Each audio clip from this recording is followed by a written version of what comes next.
picture a house that does not exist yet. Not really.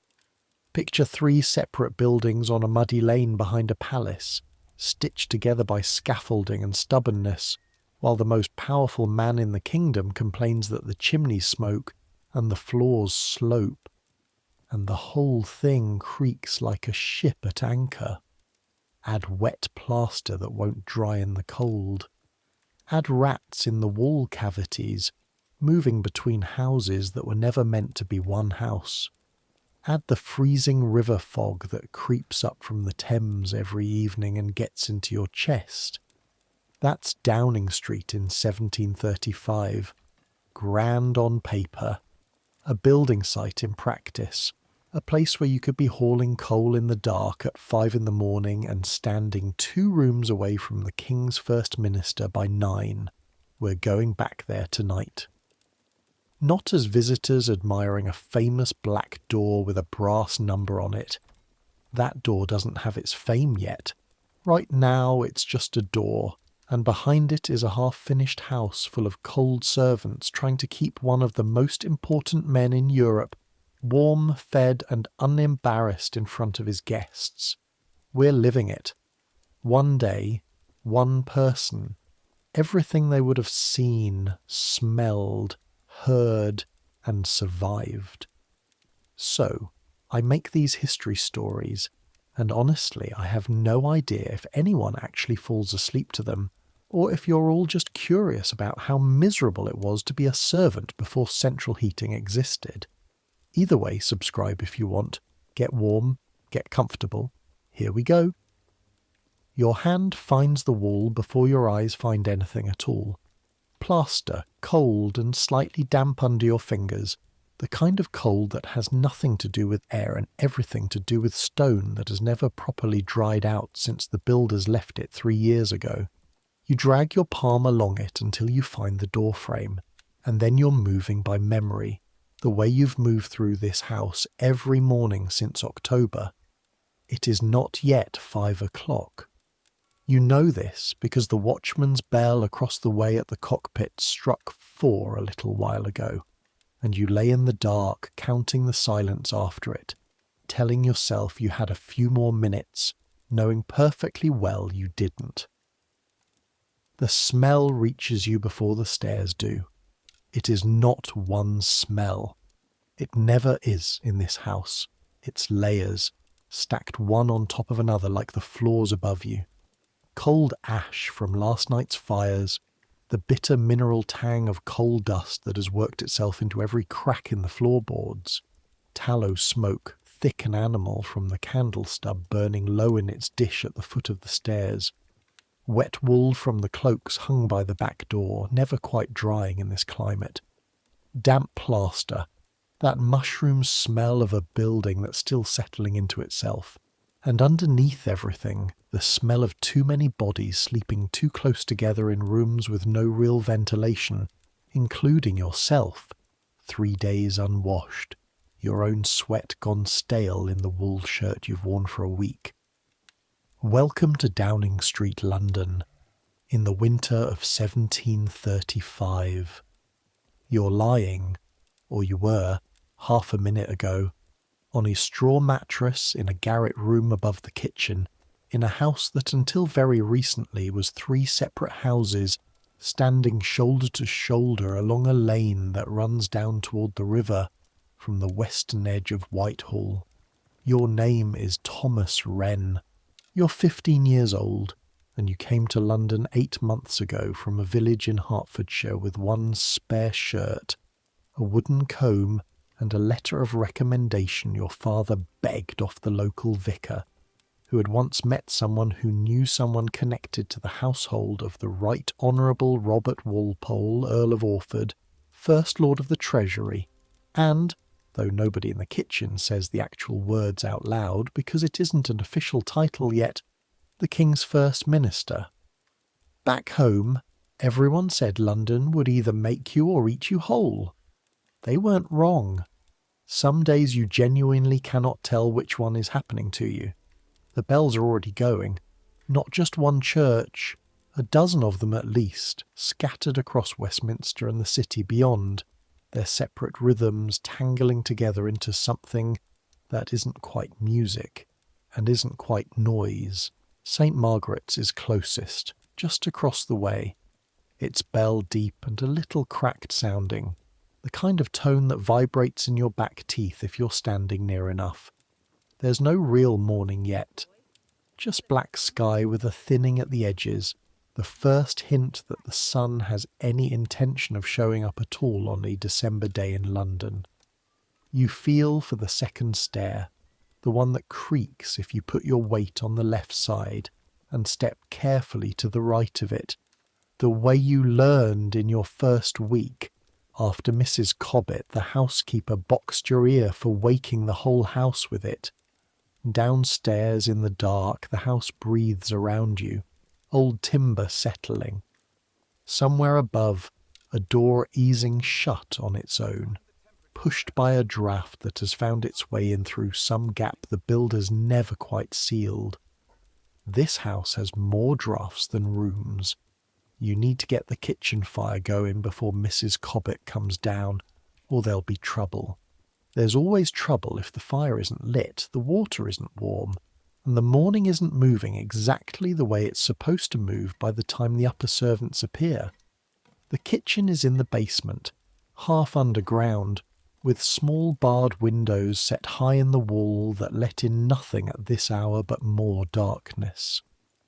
You feel your way to the hearth, a vast black mouth of a fireplace, big enough that you could nearly stand upright inside it, which you have done in fact more than once when you needed to scrape the soot from the back wall. Your fingers find the tinderbox on the mantel-shelf by touch. Flint, steel, a scrap of charred linen kept dry in a tin. You strike and strike again, the sparks jumping orange in the blackness, tiny and furious, gone before you can properly see them. On the fourth strike, one catches in the charred cloth, and you cup your hands around it like you're protecting something alive, blowing gently, watching the dull red glow brighten. The kindling is where you left it last night, split fine, dry as paper, because you keep a basket of it close enough to the hearth to stay that way. You feed the glowing scrap into a loose nest of shavings, and for a moment nothing happens at all, just smoke curling thin and grey, and you have time to think, as you always do, that it isn't going to take. Then it catches. A small orange tongue, then another, and the kindling starts to crackle. That particular dry ticking sound of thin wood giving itself up to fire, faster and faster, until you can add the first small split logs and watch the flames climb properly. Heat reaches your face before it reaches your hands, which are still half numb from the cold of the room, fingers stiff and clumsy as you work. You crouch there a moment longer than you need to, letting the warmth find your knuckles, your wrists, the side of your face. It is, without exaggeration, the best part of your day. It will not last. In a few minutes you'll need to haul water, and the warmth in your hands will be gone again, replaced by the ache of cold metal handles and colder well water sloshing over your wrists. The well is in the yard behind the house, a brick-lined shaft sunk down through London clay, and at this hour the air outside bites harder than the air inside, your breath fogging white in front of your face. You can see your way a little better now. The sky has gone from black to the deep blue-grey that passes for dawn in winter, and you cross the cobbles in your stockinged feet because your shoes are still drying by the kitchen fire from yesterday's rain, and the cold of the stone goes up through the soles of your feet like something physical, like pressure rather than temperature. The rope is stiff with frost. You have to work it through your fingers to loosen it before you can lower the bucket, and the chain rattles against the brickwork, a hollow metallic clatter that echoes oddly in the dark yard, loud enough that you glance up at the windows above, worried it'll wake someone who isn't ready to be woken. The bucket hits water with a flat slap, and you feel the rope go heavy in your hands as it fills, and then you're hauling it back up, arm over arm, the muscles in your shoulders and forearms burning with the effort because a full bucket of water is heavier than anyone who has never carried one expects it to be. Your hands are red and aching by the third trip. The rope has left a raw line across your palm that will be there, fading slowly for the rest of the week. You haul 6 buckets in total, 2 for the kitchen, 2 to be heated for upstairs washing water, 2 for the laundry copper that will be filled and fired later in the morning. And by the time you're done, your fingers have gone past cold into something closer to numb. Clumsy things you have to watch carefully or they'll drop whatever you're holding. You did not know 8 months ago that water was this heavy. You did not know that warmth was something you would think about with this much intensity, this many times a day. Back home there was a fire in the one room that mattered, and you simply didn't think about it. Here, in this enormous half-finished house, full of important people, warmth is a thing you manufacture hour by hour, with your own aching hands, for people who will never once wonder where it came from. By the time the kitchen fire is roaring properly, and the first kettle is singing on its hook, the house above you has begun to stir.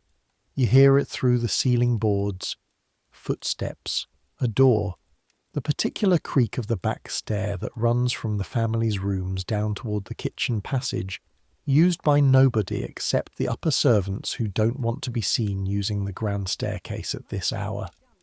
Mrs. Cobbett appears at the kitchen door exactly as the light through the high, barred window turns from grey to the colour of dirty milk. She's a broad woman with forearms like a washerwoman's, which she essentially is, among her other duties, and a face that has long since stopped registering surprise at anything. She looks at the fire, looks at the kettle, looks at you, and says nothing, which is the highest praise you're likely to receive this morning.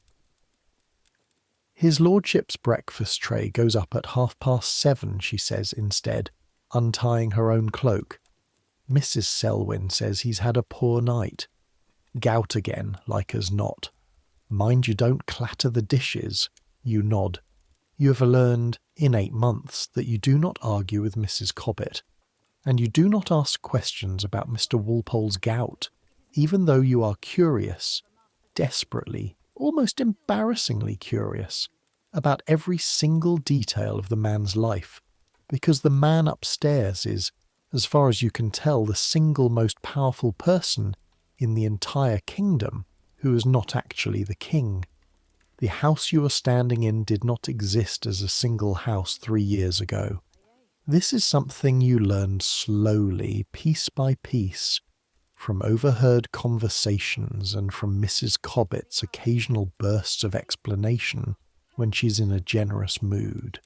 There were 3 separate houses along this lane, a grand one facing the park that had belonged long before any of you were alive to a man named Sir George Downing, the same fellow whose name is on the street itself, and 2 smaller, older houses behind it, cramped together along what used to be a cockpit yard, half-timbered things going back to the days before the great fire that burned most of London nearly 70 years ago.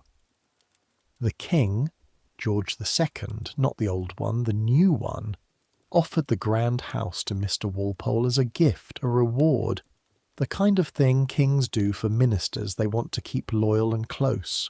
And Mr. Walpole, in a move that the servants below stairs still discuss with a mixture of admiration and exasperation, said he would only accept it as a gift to the office, not to himself personally. A fine distinction that apparently matters a great deal in politics and matters not at all to the people who have to live with 3 centuries of mismatched floor levels as a result. So the king's architect, a man named William Kent, who you have seen only twice, both times striding through the half-built rooms in a fine coat with plaster dust on his shoes, set about stitching the 3 houses into one, knocking through walls, building a long gallery to connect the grand front house, which faces the park, to the older, narrower house behind it, which faces this lane. The lane that gives the whole tangled mess its eventual name.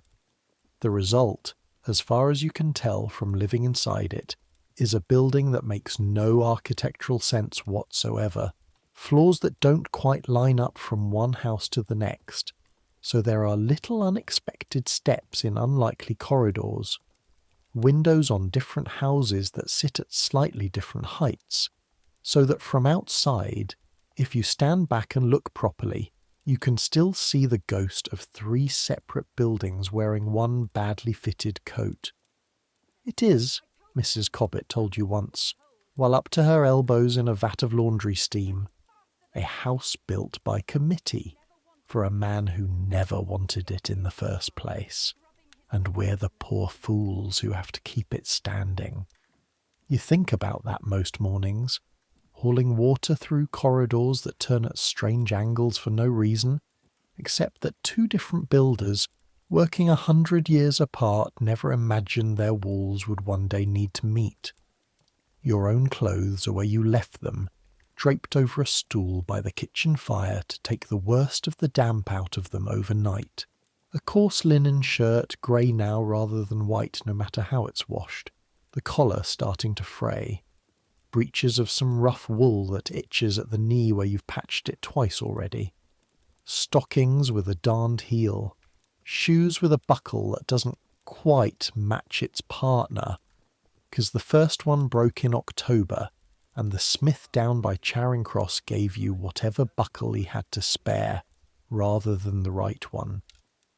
Your one good thing, the single item you actually take pride in, is a waistcoat your mother sewed for you before you left home.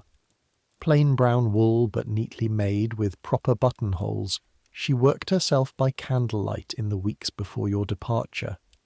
It marks you, in this house at least, as a boy with somebody who cares whether he's decently turned out, rather than a boy who arrived with literally nothing, the way some of the others did.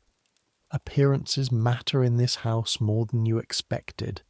You learned this within your first week, when the under-butler, a tall, soft-spoken man named Mr. Pargeter, took one look at your shoes, split at the seam, mud-caked, utterly disgraceful, and told you, not unkindly, that a servant who looks like he sleeps in a ditch reflects poorly on the household, and that the household reflects, whether anyone likes it or not, on the man who runs it, and the man who runs it happens, at present, to more or less run the kingdom.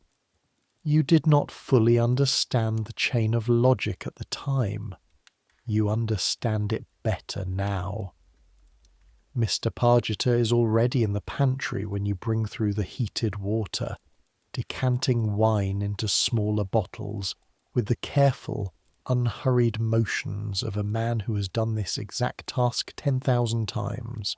He's got long fingers and a permanently pinched expression, as though he is perpetually smelling something faintly unpleasant, which, in a house with this many chimneys and this much coal smoke, is probably not far from the truth.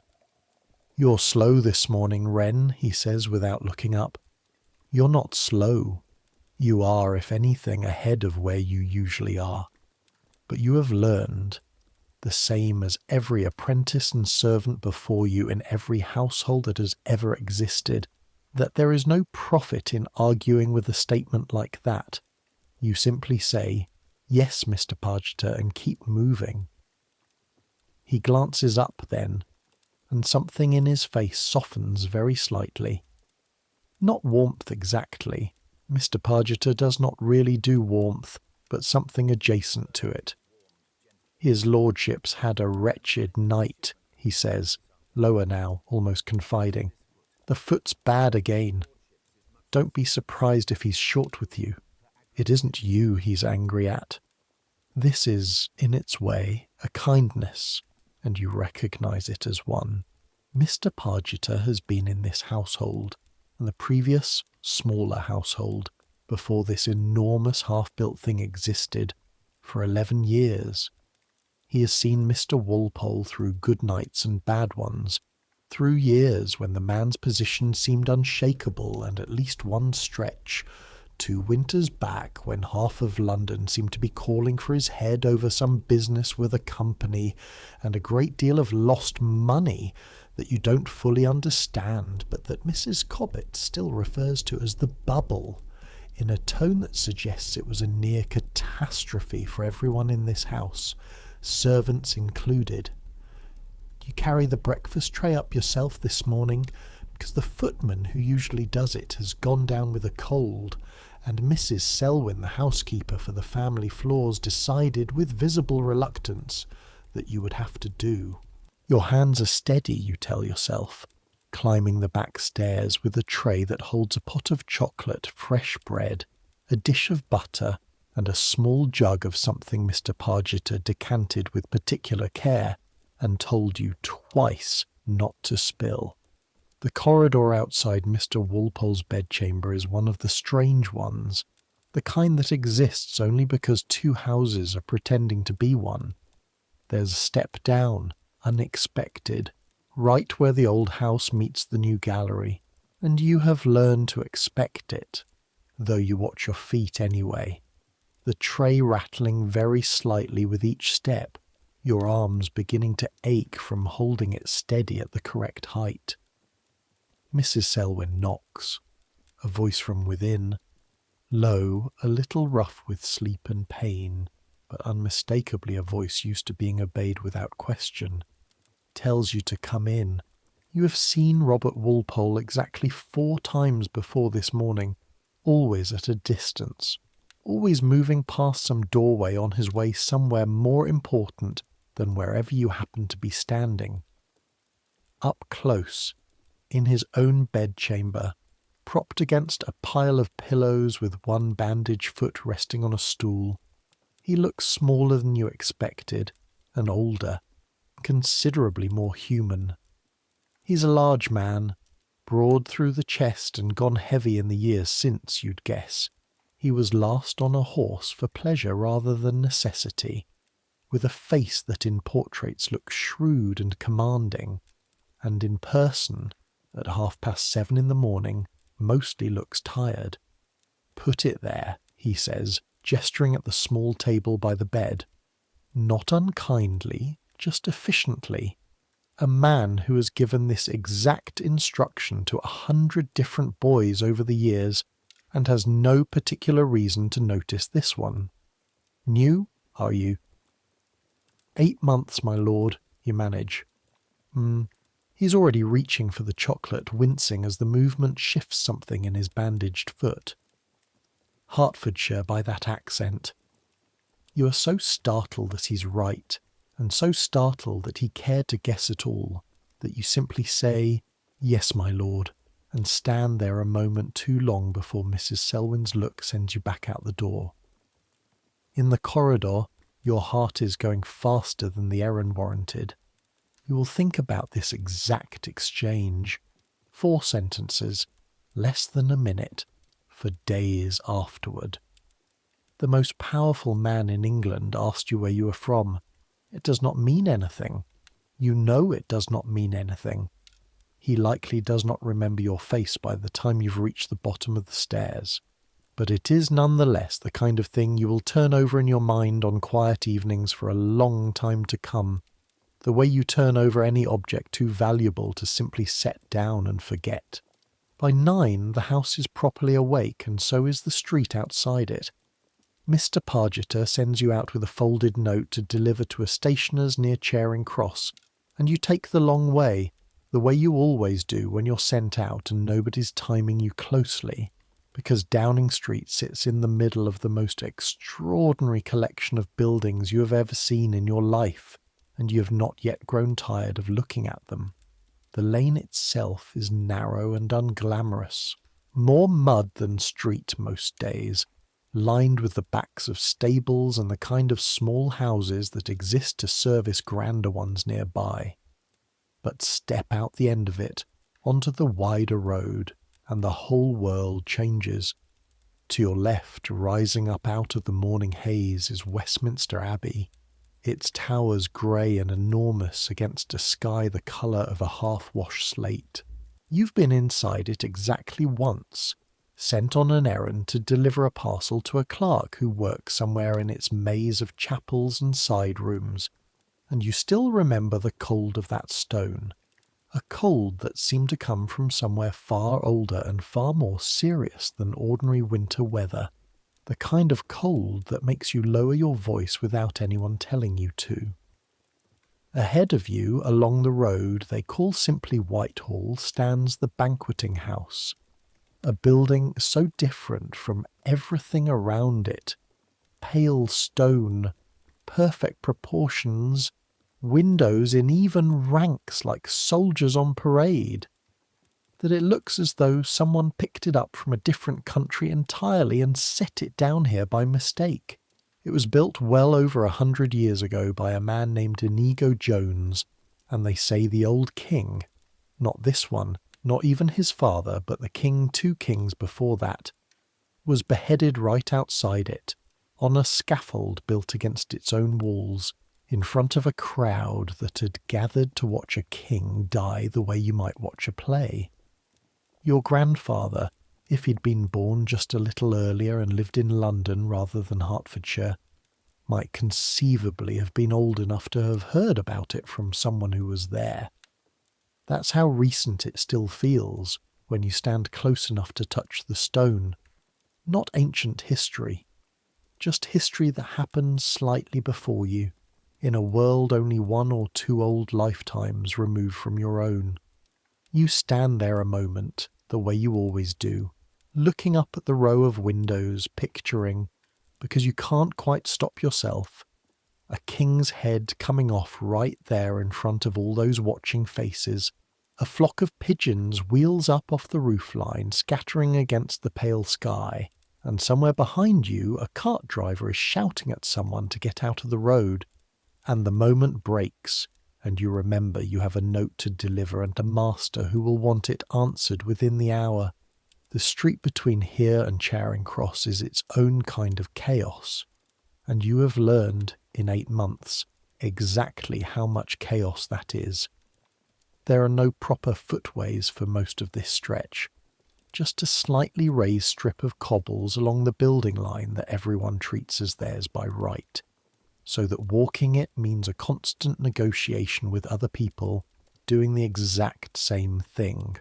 All of you trying not to step down into the open gutter that runs along the road's centre, thick with mud and worse.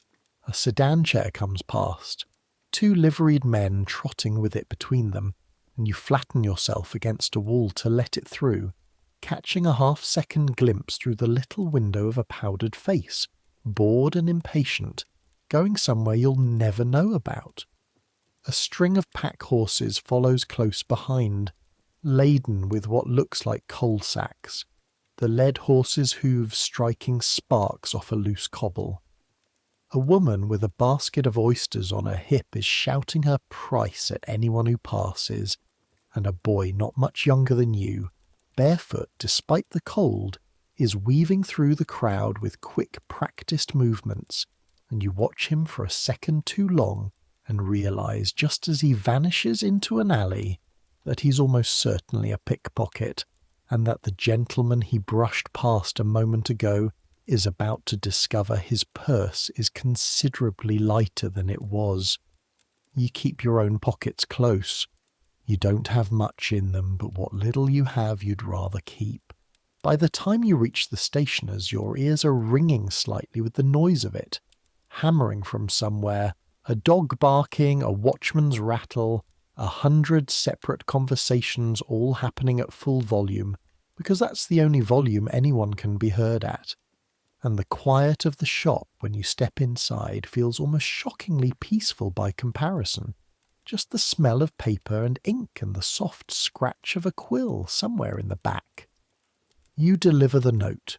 You wait, shifting your weight from foot to foot on the cold floor, while the stationer reads it and scribbles a reply. And then you're back out into the noise again, the answer folded into your coat, and you walk back toward Downing Street faster than you walked away from it, because Mr. Pargeter does not appreciate boys who dawdle, no matter how interesting the dawdling might be. Back in the kitchen, the cook has taken full possession of her domain, and the whole basement floor has rearranged itself around her presence the way a room rearranges itself around a fire. Mrs. Greaves is not a large woman, but she moves like one, all sharp elbows and quick decisions. And the kitchen boys? There are 3 of you altogether, plus a scullery girl named Peg who you suspect works harder than any of you, and gets credited with none of it. Orbit around her like she's the sun, and you're whatever scraps of rock happen to be nearby. A joint of beef is turning slowly on a spit over the main fire, fat dripping and hissing into the catchpan below, and the smell of it fills the whole basement, rich and warm, completely unlike the thin smell of your own breakfast 2 hours earlier, which was bread and small beer and nothing else. You're never quite sure in this house exactly where you stand. That uncertainty is, you've come to understand, a permanent feature of service rather than something you'll eventually resolve. Above you is Mrs. Greaves, who answers to Mrs. Cobbett, the housekeeper for most domestic matters, but treats her own kitchen as sovereign territory that no housekeeper's opinion is permitted to enter. Above Mrs. Cobbett is Mr. Pargeter, the under-butler, who answers in turn to a butler you've seen perhaps 6 times in 8 months, a remote and formal man named Mr. Heath, who seems to exist mostly to be present at the most important dinners, and otherwise leaves the daily running of things to people who actually do the running. And somewhere above all of them, distant as the moon, is Mr. Walpole himself, and above him the king, and above the king, though nobody in this kitchen discusses this part much, presumably God, though God's specific opinions on coal deliveries and laundry schedules have never come up. You yourself are roughly at the bottom of all of it, alongside Peg and the other kitchen boys, distinguished from the absolute bottom only by the fact that there is, as far as you know, nobody below you except possibly the dog. The dog is called Bounce, an enormous mongrel of indeterminate ancestry that belongs, in theory, to one of the upper footmen, but spends most of his time in the kitchen, because that is where the food is, a fact the dog has worked out with considerably more efficiency than most of the household's actual organisation. He's lying by the fire now, twitching occasionally in some dream, and you envy him with a real and specific envy, because nobody has ever once asked Bounce to haul 6 buckets of water before dawn. Today's particular trouble, and there is always some particular trouble in a house this size and this unfinished, comes from above rather than below. Mr. Kent's workmen are back, 3 of them, finishing some plasterwork in the long gallery that connects the front house to the back one, and their presence means dust and noise, and the particular hazard of men working on scaffolding 2 stories up directly above a passage that the family uses several times a day. You're sent up mid-morning with a message of the foreman, a barrel-chested man named Coggins, who has clearly been doing this work since before you were born, and you find him standing on a plank platform lashed between 2 ladders, a good 15 feet up, troweling plaster onto a section of ceiling with the kind of easy confidence that makes the whole arrangement look far less dangerous than it actually is. Below him, the floor is covered in a drop sheet already speckled white, and there's a smell up here that's entirely different from the kitchen smell 2 floors down. Lime and wet plaster, sharp and faintly chemical, catching at the back of your throat if you breathe too deeply. "Mind the buckets," Coggins calls down, not unkindly. gesturing at 2 pails of mixed plaster sitting near the base of the ladder. Stand in one of those and you'll be picking lime out of your stockings for a week. You step around them carefully, deliver your message. Mrs. Selwyn wants to know whether the work will be finished before this evening's guests arrive, because his lordship does not want company stepping through a room that looks like a building site. And Coggins laughs, a short bark of a laugh, and says something about how his lordship's whole house looks like a building site and has done for 2 years, and one evening's company isn't going to change that, but he'll do what he can. On your way back down, you watch your feet with extra care on the step where the 2 old houses fail to quite line up with each other, the one that catches visitors off guard at least once a week. You have stopped thinking of it as strange. It is simply how this particular floor works, the way some floors creak and some don't, the way some doors stick in damp weather and some don't. The house has its own logic, cobbled together out of 3 older logics, and your job is to learn it well enough that it stops surprising you. It mostly has. Mostly. The guests Mrs. Selwyn was so anxious about do arrive as it happens that same evening, and the house transforms itself around their arrival the way it always does, candles multiplying in every sconce, the good silver coming out of the locked cupboard. Mr. Pargeter alone holds the key to the dining-room fire built up until the room is almost too warm, a deliberate excess after a day spent counting every lump of coal in the kitchen scuttle. You are not permitted into the dining room itself. That privilege belongs to the senior footmen, men who've trained for years in the particular choreography of serving at table without ever once getting in anyone's way, refilling glasses from the correct side, removing plates at the precise moment a course is finished and not a moment before.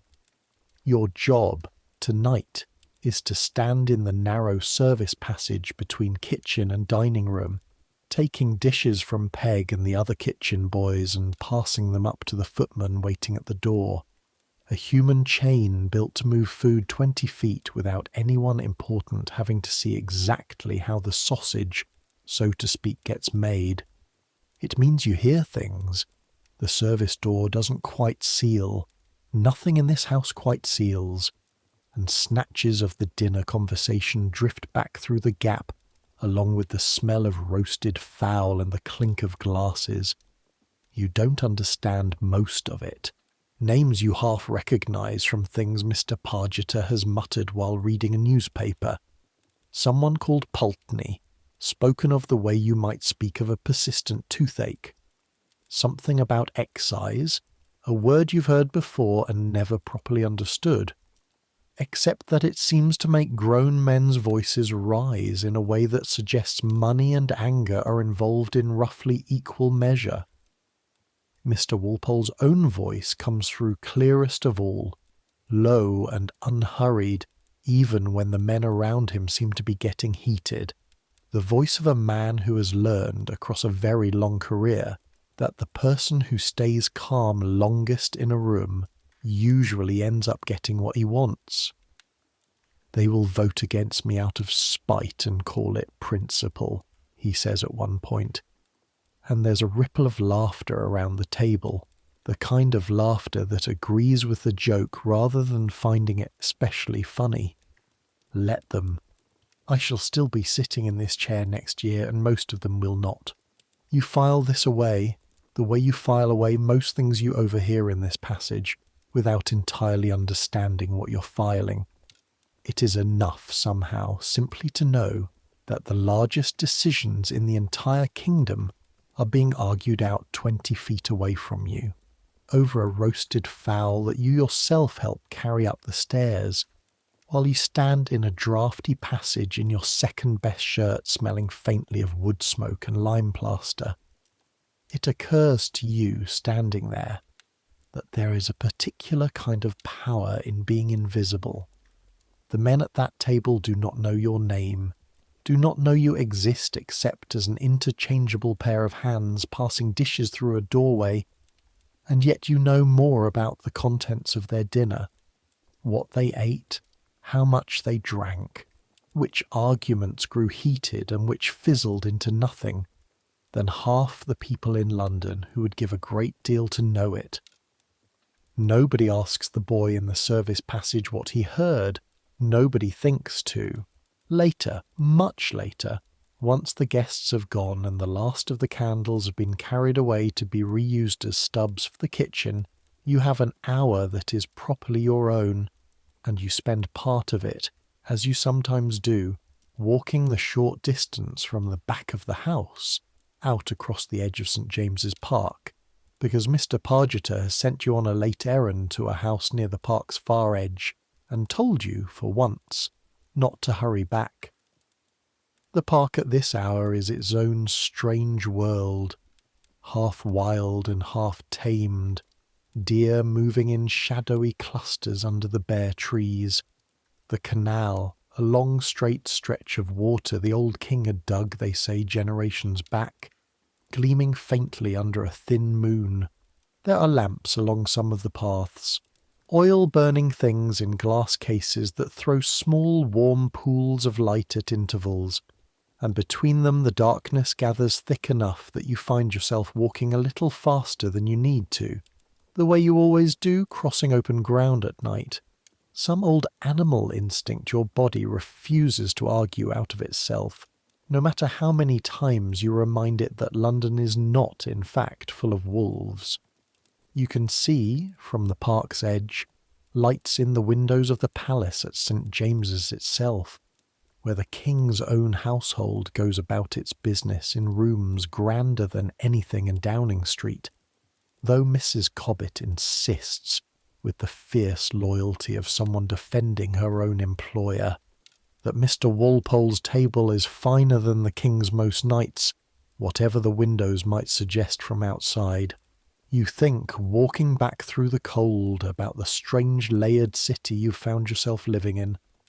Palaces and parks and half-built ministers' houses and narrow lanes full of mud, all stitched together within a few hundred yards of each other, the way the three old houses of Downing Street are stitched into one uneven whole. None of it quite matches. All of it somehow holds together anyway. A few weeks pass this way, the days folding into one another with the particular sameness that comes from work that repeats itself without ever quite repeating exactly. You haul water in the dark, you light fires, you carry trays up uneven stairs, you watch the workmen finish one corner of the house, only to start tearing into another. You stop flinching every time a door bangs somewhere in the building's tangled innards. You learn which floorboards in the long gallery give slightly underfoot, and avoid them, the same way you learned which step on the kitchen stairs creaks. You learn, too, a little about the other people who share your particular corner of this enormous household. There's a footman named Davy, 2 years older than you and considerably more confident, who has taken it upon himself to explain London to you, in the manner of someone who has only recently learned it himself and is enjoying, perhaps a little too much, the chance to be the expert rather than the apprentice for once. He's the one who first takes you, on a free evening, to a tavern a short walk from the house, tucked into a yard off the main road, where half the junior servants from the grander houses round about seem to spend whatever pennies they can spare. The tavern, the Cock and Bottle, though everyone just calls it the Bottle, is small and crowded and smells like every tavern you've ever set foot in. Spilled ale gone sour in the floorboards, tobacco smoke thick enough to see, the damp wool of 40 people's coats steaming gently by the fire. Davy knows half the room, slapping backs, trading insults, and within 10 minutes you've been introduced to a footman from a house 2 streets over, a coachman's boy with ink-stained fingers from somewhere near the Abbey, and a girl who works in a milliner's shop and seems entirely unimpressed by the fact that you serve, in however small a capacity, the king's first minister. Everyone round here serves someone important, she says, not unkindly, when Davy mentions it with a little too much pride. Half this street's in service to one lord or another. Doesn't make the beer taste any better.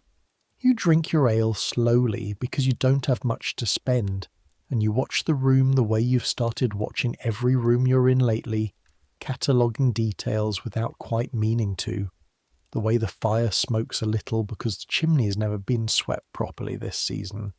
The particular slur of a man 3 tables over who has clearly had several drinks more than is wise. The careful, practised way the tavern keeper's daughter moves between tables carrying 4 tankards at once without spilling a drop. You think, watching her, of all the careful, practised movements you've learned yourself these past months, without ever consciously deciding to learn them. The way your hands know how to lay a fire without you needing to think about each step. The way you can carry a full tray up an uneven staircase now without your arms shaking by the top. None of it felt like learning while it was happening. It only looks like learning now from a little distance, the way a path through woods only looks deliberate once you're standing at the far end of it. Davy nudges you near the bottom of his second tankard and nods toward the fire. "Smoke's worse every week," he says. "Whole street's chimneys are bad this winter. Wet wood, half of it. There's been 3 fires already up by Charing Cross, did you hear?" You hadn't heard. You ask what happened, and Davy, delighted to have fresher information than you for once, leans in and tells you about a chimney fire 2 nights back in a house near the cross, how it started small, a spark catching built-up soot high in the flue, and how within minutes the whole chimney stack was roaring like a furnace, flames visible from the street, sparks raining down onto a thatched-out building next door that caught almost instantly. They got it out, he says, but only because half the street turned up with buckets before the fire brigade even arrived. Another 10 minutes and it'd have taken the whole row. You think about Downing Street's own chimneys, a tangle of flues running through walls that used to belong to 3 separate houses, joined together by builders who, as far as you can tell, were more concerned with making the rooms look grand than making sure the smoke had a sensible path out of them. You think about Mrs. Cobbett complaining just last week that the chimney in the long gallery smokes worse every time it's lit, and that nobody's had it properly swept since before the joining together of the houses was even finished. You don't think about it for very long that evening. There's ale to finish, and Davy's still talking, and the fire in the bottle, smoky as it is warm enough that you're in no hurry to walk back out into the cold. But you remember it later. You remember it that same week. In fact, sooner than you would have liked. It happens on a Thursday 4 days later, deep in the heart of the night, and the thing that wakes you is not a sound at first, but a smell, sharper than the usual smell of the garret, hotter, with an edge to it that your body recognizes as danger a full second before your sleeping mind catches up and tells you why. You sit up in the dark, heart already hammering, before you've consciously decided to be afraid. The other boy who shares the garret, a quiet lad named Robin who came to the house a few weeks after you did, is still asleep beside you, but you can hear something now beneath the ordinary night sounds of the settling house, a low sound that doesn't belong, a rushing, almost like wind, except there is no wind tonight. The night outside still and frosty and silent. You're on your feet before you've properly thought it through, crossing the cold floor in your bare feet without noticing the cold at all, which is itself a kind of warning, because nothing makes you forget the cold of this floor except real fear. Out on the landing the smell is stronger, and now there's a faint orange glow coming from somewhere below and along, the kind of light that has no business being in a corridor at this hour. You shake Robin awake. He comes up gasping, confused, and you don't waste breath explaining. You just say fire and watch him understand instantly, the way everyone in a house full of open flames and coal smoke understands that word the moment they hear it. You run.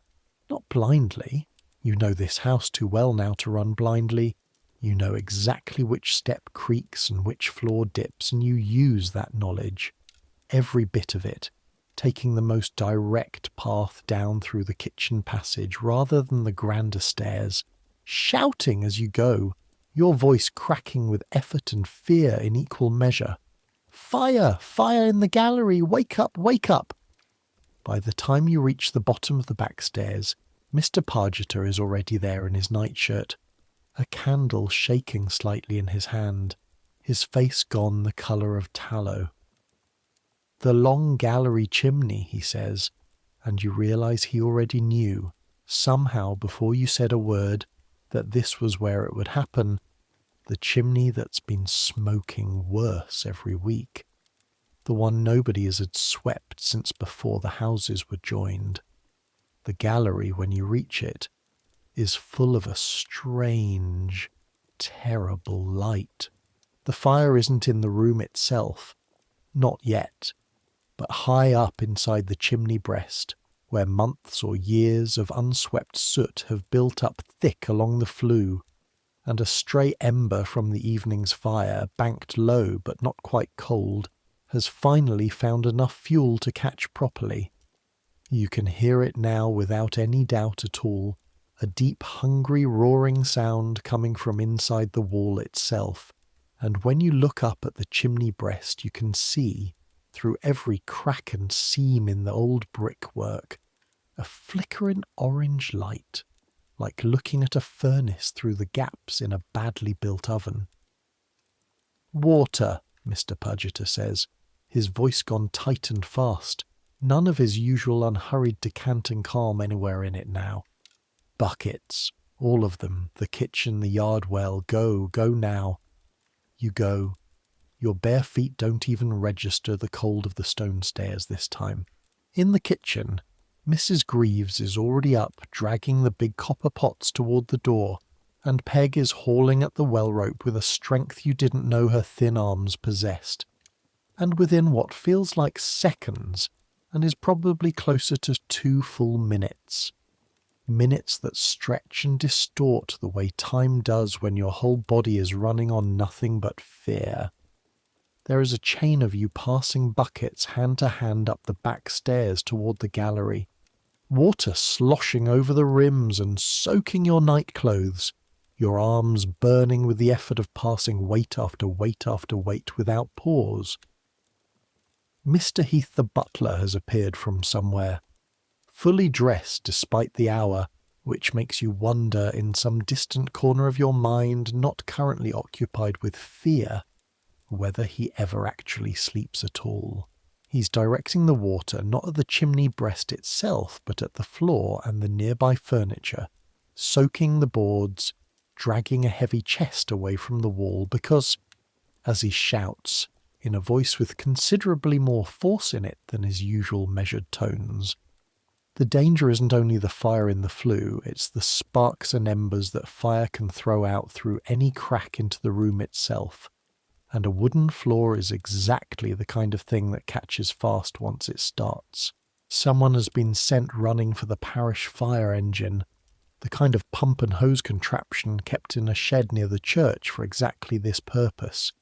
But everyone in that gallery knows, without needing to say it loud, that the engine will take precious minutes to arrive and prepare, and that whatever happens in those minutes will happen because the people standing in this room right now, with nothing but buckets and bare hands and the particular stubbornness of people who do not want to watch their whole world burn down around them. You pass buckets until your arms have stopped feeling like your own. The roaring in the chimney rises, then, slowly, agonizingly slowly, begins to ebb. the orange glow through the brickwork dimming from a furnace-bright orange to a duller red to, finally, after what feels like an hour but is perhaps 20 minutes by the church clock, nothing at all but a thin curl of smoke and the smell of wet, scorched soot, acrid and choking, filling the whole gallery. You sit down on the wet floor of the gallery once it's over, simply because your legs have stopped agreeing to hold you upright, and you stay there for a minute, maybe two, breathing in air that tastes of scorched soot and feeling your heart slow by degrees from its frantic hammering to something closer to its ordinary rhythm. Mr. Walpole himself comes down at some point during the worst of it. You don't see him arrive, you're too busy passing buckets, but at some point you become aware that he's standing in the doorway in a dressing gown, leaning on a stick because of his bad foot, his face lit orange by the dying glow from the chimney, watching his own servants fight a fire in his own half-finished house with an expression you can't quite read. Not fear, exactly. Something closer to weary recognition. The look of a man who has weathered a great many crises in his life and has learned, by long practice, not to waste energy on panic when there's nothing useful panic can accomplish. Is everyone accounted for, he asks, once the worst of the roaring has died, and his voice carries clearly down the smoke-thick gallery despite its quietness, the way a voice does when a room full of frightened people badly wants to hear something steady. Mr. Heath confirms that everyone is indeed accounted for, no one hurt, the fire contained to the chimney itself, the floor scorched in one corner but not properly caught. Good, Mr. Walpole says, and then, after a pause, looking at the blackened, dripping mess that used to be a perfectly presentable gallery wall, I shall want that chimney swept properly before it's lit again. All the chimneys, in fact, every flue in this house, swept and inspected before another fire is laid in any of them. I did not survive losing half my fortune in the bubble only to lose the rest of it to a chimney nobody bothered to clean. There's a ripple of something almost like laughter at that, exhausted and relieved in equal measure, the kind of laughter that happens in a room full of people who have just survived something together and need, badly, for the tension to break in some direction or other.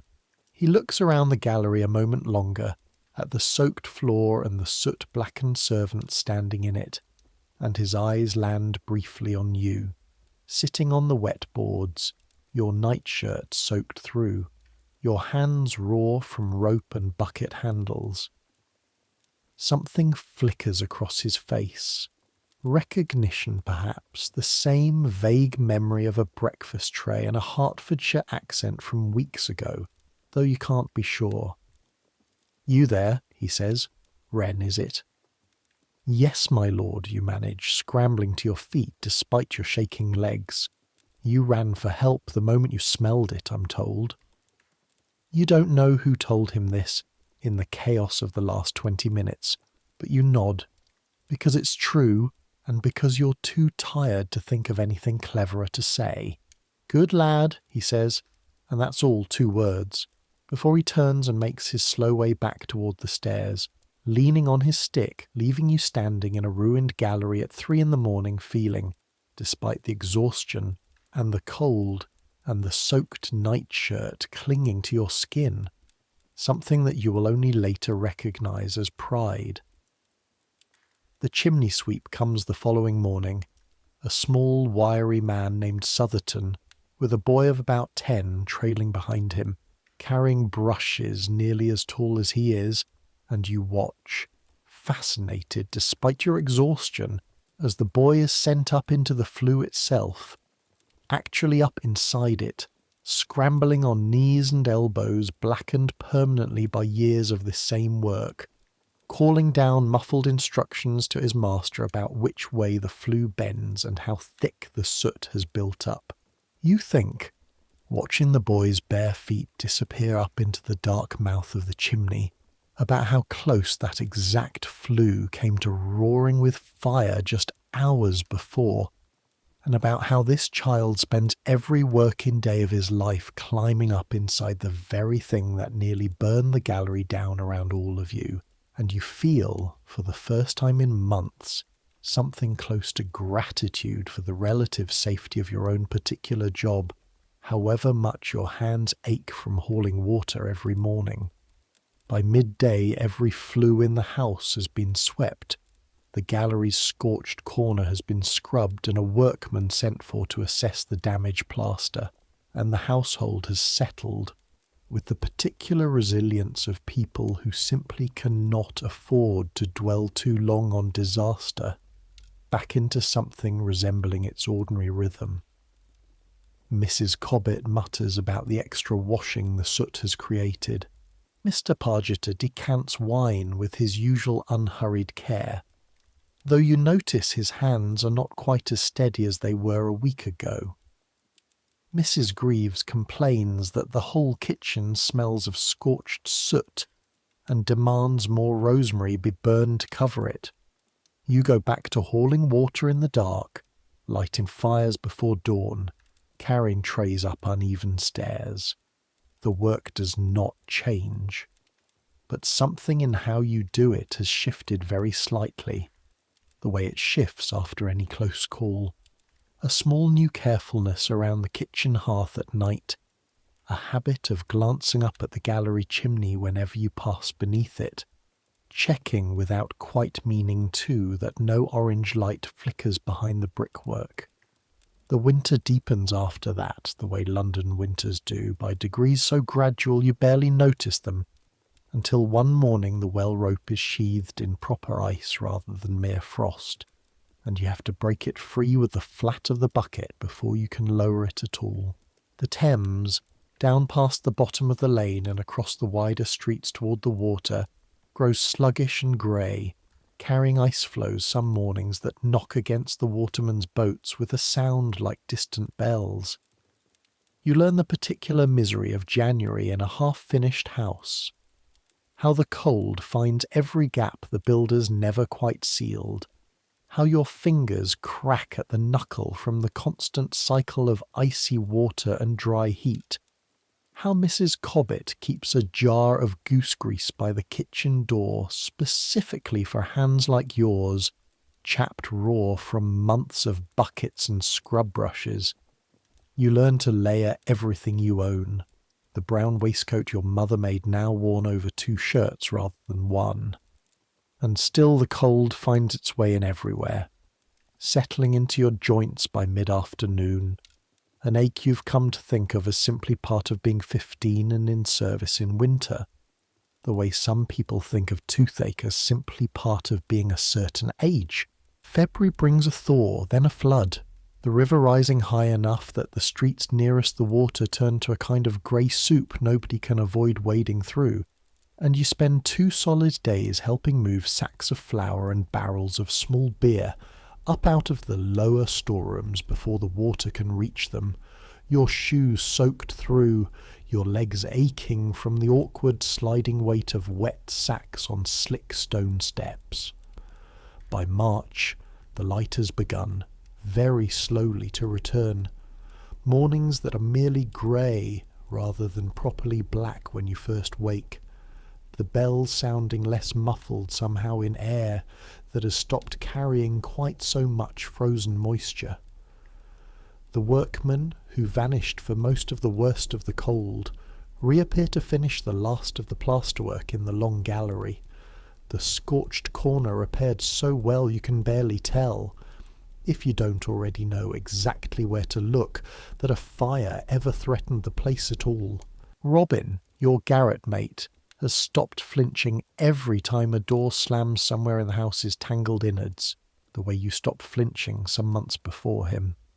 You catch yourself one evening explaining to him, in almost exactly the words Davy once used on you, which step on the back stairs creaks, which floor in the gallery dips unexpectedly where 2 old houses fail to quite agree with each other, Which corner of the kitchen hearth throws sparks if you don't bank it carefully before bed? How do you know all this? He asks, genuinely curious. The same way you were once genuinely curious about everything Davy told you.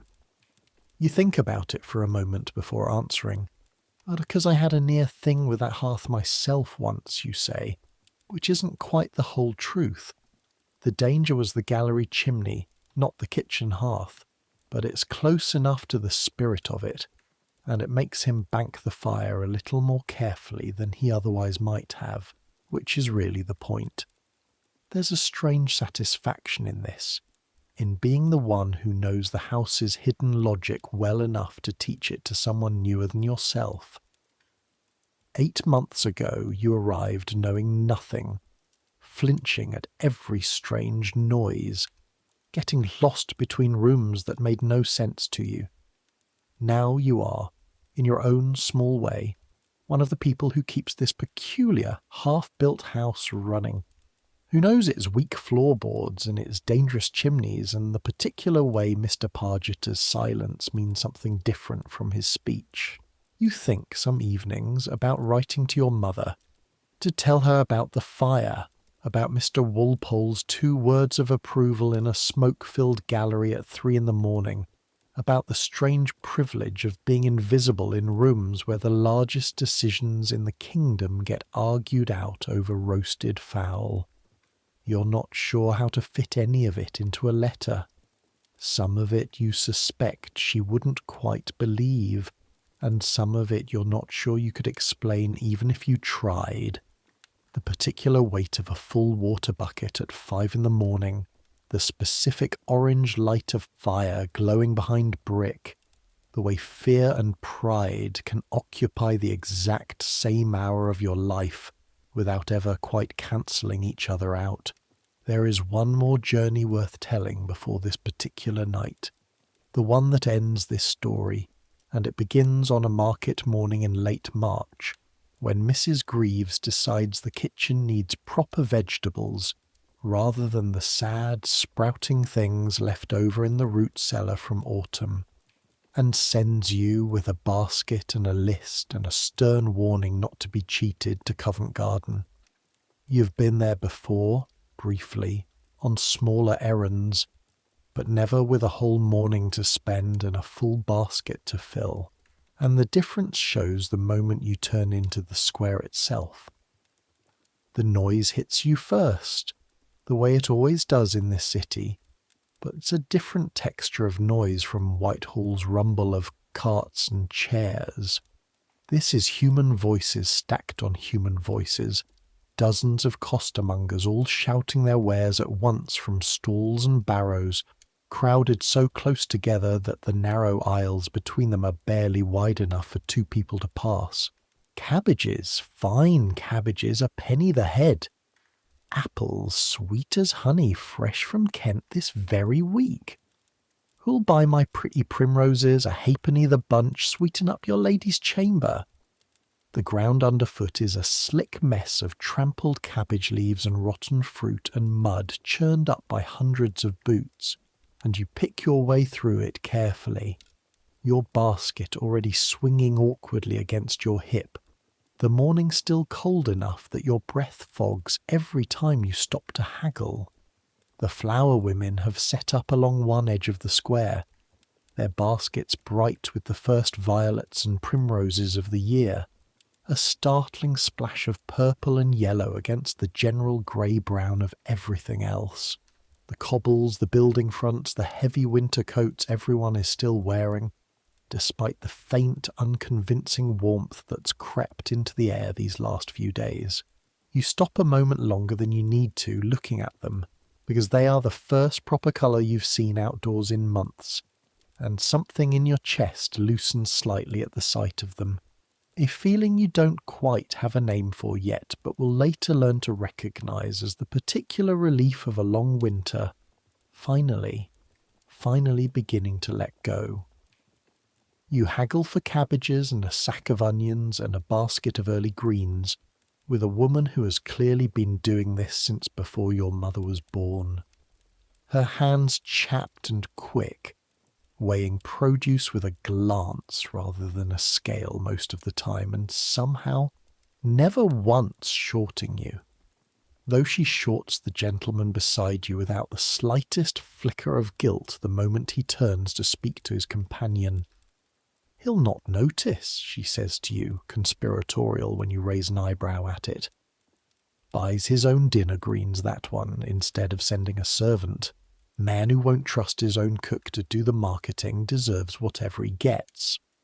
You're not entirely sure that's fair logic, but you don't argue it, mostly because you're enjoying, for once, being treated like someone with opinions worth hearing, rather than just a pair of hands attached to a basket. By the time you've worked your way to the far side of the market, your basket has grown heavy enough that the handle is cutting a red line across your palm, the same kind of mark the well rope leaves most mornings, and you're glad finally to set it down for a moment on the edge of a low wall while you catch your breath and rest your aching arm. A boy about your own age is sitting nearby, sorting through a crate of bruised apples, the unsellable ones, the ones that will go for whatever pennies they can fetch to families who can't afford the good fruit. And you fall into conversation with him almost without meaning to. The way you've learned this city makes you do, strangers becoming brief companions over nothing more than proximity and boredom. His name is Sam, and he's worked this market since he was 8 years old, helping his mother run her stall, and he tells you, with the easy confidence of someone explaining his own trade to an outsider, about the different costermongers' territories, which corners belong to which families by long unwritten agreement, which stall holders will give you a fair weight, and which ones keep a thumb on the scale. You're up at the big house then, he says, nodding at the direction you'd come from, having apparently placed you by your accent or your basket or some other small clue you hadn't noticed giving away. Walpole's house. Heard there was a fire up there a while back. You're surprised again at how far news travels through this city, without any obvious mechanism for carrying it. No newspaper printed the fire as far as you know, and yet here is a boy selling bruised apples in Covent Garden who's heard about a chimney catching in a gallery a mile away. Word gets round, Sam says when you ask how he knew. Servants talk to servants. Costermongers talk to cooks buying greens. Cooks talk to other cooks at market. Half of London knows half of London's business within a week, one way or another. You should hear what they say about some of the houses round Mayfair. Makes your fire sound like nothing at all. You ask, despite yourself, what they say, and Sam grins and launches into a story, almost certainly exaggerated, possibly entirely invented, about a duchess and a missing necklace, and a footman who vanished overnight, and you sit there on the low wall a while longer than you intended, your basket forgotten beside you, simply enjoying the rare luxury of a conversation that has nothing to do with buckets or fires or the exact temperature of someone's breakfast chocolate.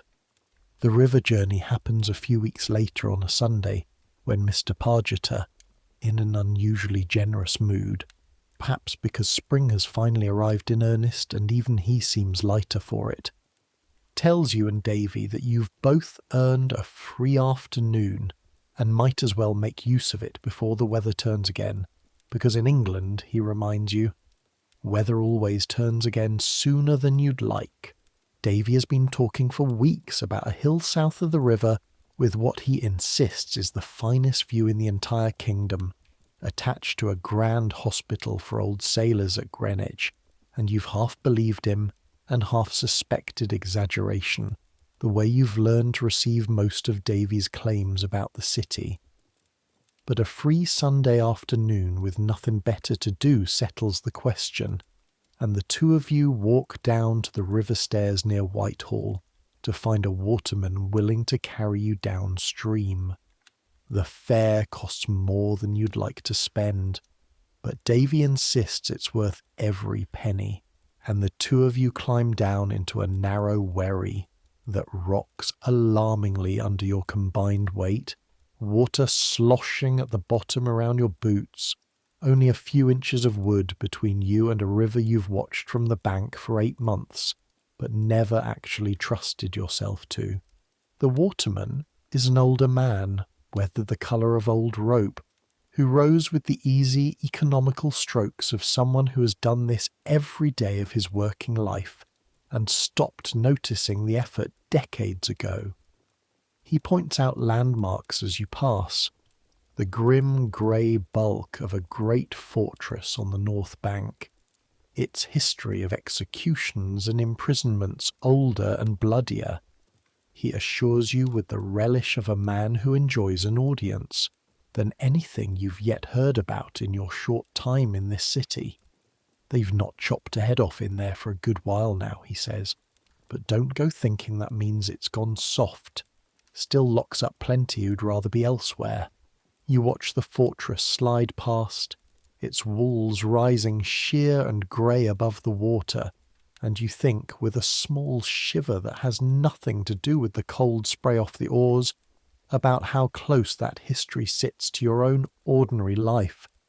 A fortress full of centuries of suffering, not half a mile from a house where you haul water and light fires every morning, the two existing side by side as though that were the most natural arrangement in the world. The city thins as you go further downstream. Warehouses give way to wharves, give way, eventually to marshier banks where you can see men working waist-deep in mud at low tide, gathering something. Reeds, Davy thinks, or perhaps shellfish, neither of you quite sure, their movement slow and effortful against the river's resistance. The air changes too, the thick coal smoke smell of the city centre, giving way gradually to something saltier, cleaner, carrying the first real hint of the sea that lies somewhere beyond all this, a sea you've never seen and can barely picture, except as an enormous extension of the grey water currently sliding past your boat. Greenwich appears around a bend in the river, and your first sight of it, two enormous white stone buildings rising from the waterfront, domed and columned and gleaming even under the day's thin spring sun, makes you sit up straighter in the rocking boat, the way you did, months ago now, the first time you properly looked at the banqueting house. There is something about buildings constructed on this scale, you've come to realise, that does something physical to your body before your mind has caught up with what you're looking at. Some old animal instinct that recognises power and permanence and responds to it with a kind of involuntary awe. You disembark, your legs unsteady after the rocking of the boat, and walk through grounds that feel almost shockingly orderly after the chaos of London streets, clipped lawns, careful plantings, old sailors sitting on benches in the weak sunshine, some missing arms, some missing legs, all of them carrying themselves with a kind of weathered dignity that makes you feel, in their presence, oddly young and untested. One of them, an ancient man with a clay pipe and a patch over one eye, calls out as you pass, asking where you're headed, and when Davy explains about the hill and the view, the old sailor laughs, a rough bark of a sound, and tells you it's the only thing in this whole grand complex worth the walk, in his opinion, though he's lived here 3 years now and never once bothered to climb it himself on account of his bad leg. "Lost it at sea, did you?" Davy asks, with the bluntness of someone too young yet to have learned better. "Lost it to a French cannonball, lad, off the coast of somewhere I couldn't pronounce even before I'd had a few drinks in me," the old man says, entirely unbothered by the question. "Spent 40 years at sea, and it took a piece of metal the size of your fist to put me out of work in the end. Funny old life." You ask him, because you can't quite help yourself whether he misses it. The sea, the ships, whatever life he had before this quiet, orderly retirement among clipped lawns and stone colonnades. He's quiet a moment, drawing on his pipe, looking out at the river he can see from his bench but presumably can't sail anymore. Every day, he says finally. Worst life a man could choose, and I'd choose it again tomorrow if my leg would let me. There's nothing like it. The open water at night, more stars than you've ever seen in your life, no city smoke to choke them out. You can't explain that to someone who's never had it. Gets in your blood and won't leave, no matter how much of you the sea takes back in payment. You think about that for the rest of the walk up the hill, the old sailor's words settling somewhere in your chest alongside everything else this city has taught you these past 8 months. That a life can be terrible and irreplaceable at the same time. That the things which cost us the most are often, infuriatingly, the things we'd choose again without hesitation. The climb itself is steeper than you expect.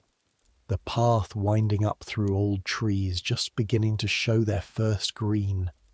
The grass underfoot still slightly damp from a morning shower, soaking through the worn soles of your shoes in a way you've stopped minding somehow. The way you've stopped minding a great many small discomforts since you arrived in this city. By the time you reach the top, your legs are aching in a way that feels good rather than punishing. The particular satisfaction of effort rewarded, and when you finally turn around to look back the way you came, the breath goes out of you entirely. London spreads beneath you like something from a dream, or perhaps more accurately like a vast and intricate map come suddenly to life. The river curves through the middle of it, silver and patient, carrying its endless traffic of boats and barges. You can pick out, even from this distance, the dome of a great cathedral rising above everything else in the city proper, and somewhere beyond it, lost in haze, the cluster of towers and rooftops that you know, though you can't quite distinguish them individually from here, includes Westminster and Whitehall, and somewhere in that tangle, the narrow lane and half-finished house where you've spent the last 8 months of your life learning piece by piece how to survive a city this enormous. There, Davy says, pointing, though you're not entirely sure he's pointing at anything you can actually identify. That's the whole of it, near enough. Everything you've ever seen, all in one look. You stand there a long while, the wind stronger up here than it was below, carrying a salt edge from the river mouth somewhere beyond the haze, and you think about how small your own daily life looks from this height. The buckets, the fires, the trays carried up uneven stairs, all of it reduced to a few unremarkable rooftops indistinguishable from 1,000 others, lost somewhere in that vast grey-brown sprawl. It should feel diminishing, you think, this view. It should make you feel smaller, more insignificant than ever, one boy among the hundreds of thousands of lives contained in everything you're looking at. And for a moment it does feel that way. A brief vertiginous awareness of your own smallness against the scale of the whole. But then something shifts, the way it sometimes does when you've been staring at the same thing too long, and instead you find yourself thinking about everything that view contains.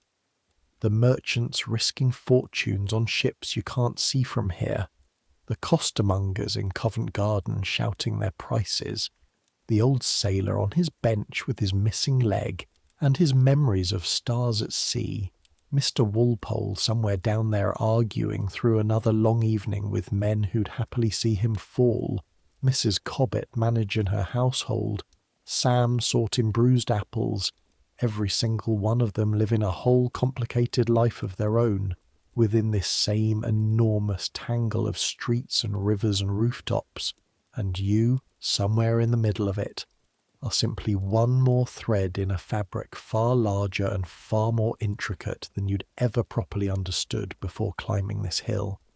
It doesn't make you feel small in the end. It makes you feel, oddly, like you belong to something.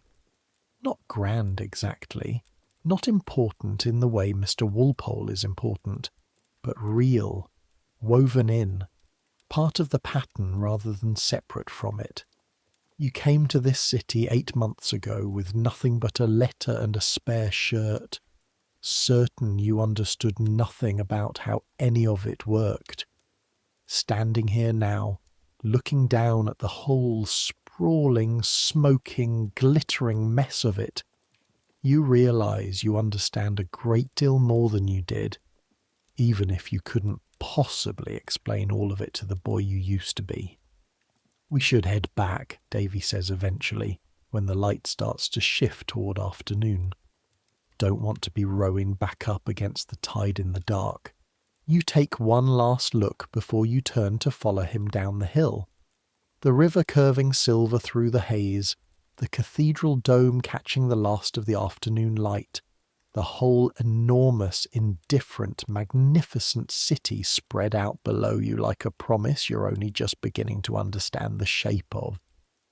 Not every memory from that year is a pleasant one, and the accident with Coggins's man happens not long after the chimney fire, in the same week the gallery plaster is finally repaired, as though the house has decided one disaster wasn't quite enough to teach everyone its lessons properly. You're crossing the courtyard with a fresh bucket of mortar.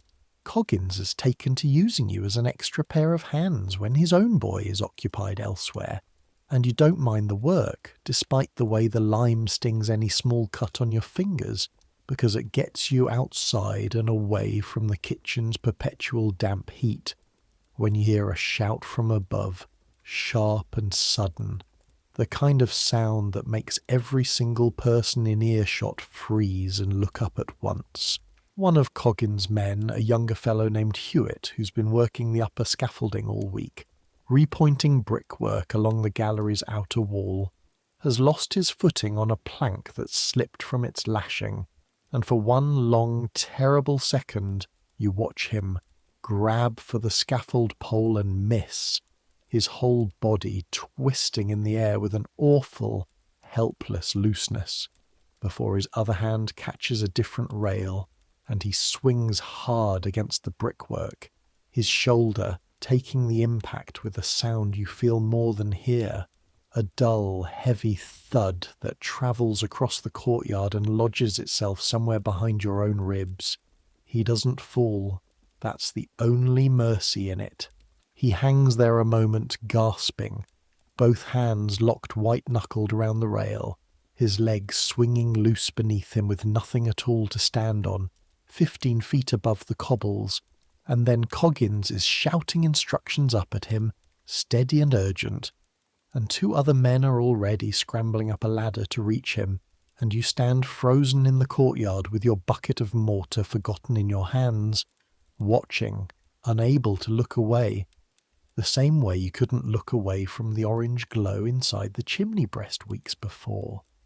They get him down eventually, lowered carefully between 2 men on the ladder, his right arm hanging wrong at the shoulder, his face gone the colour of old candle wax.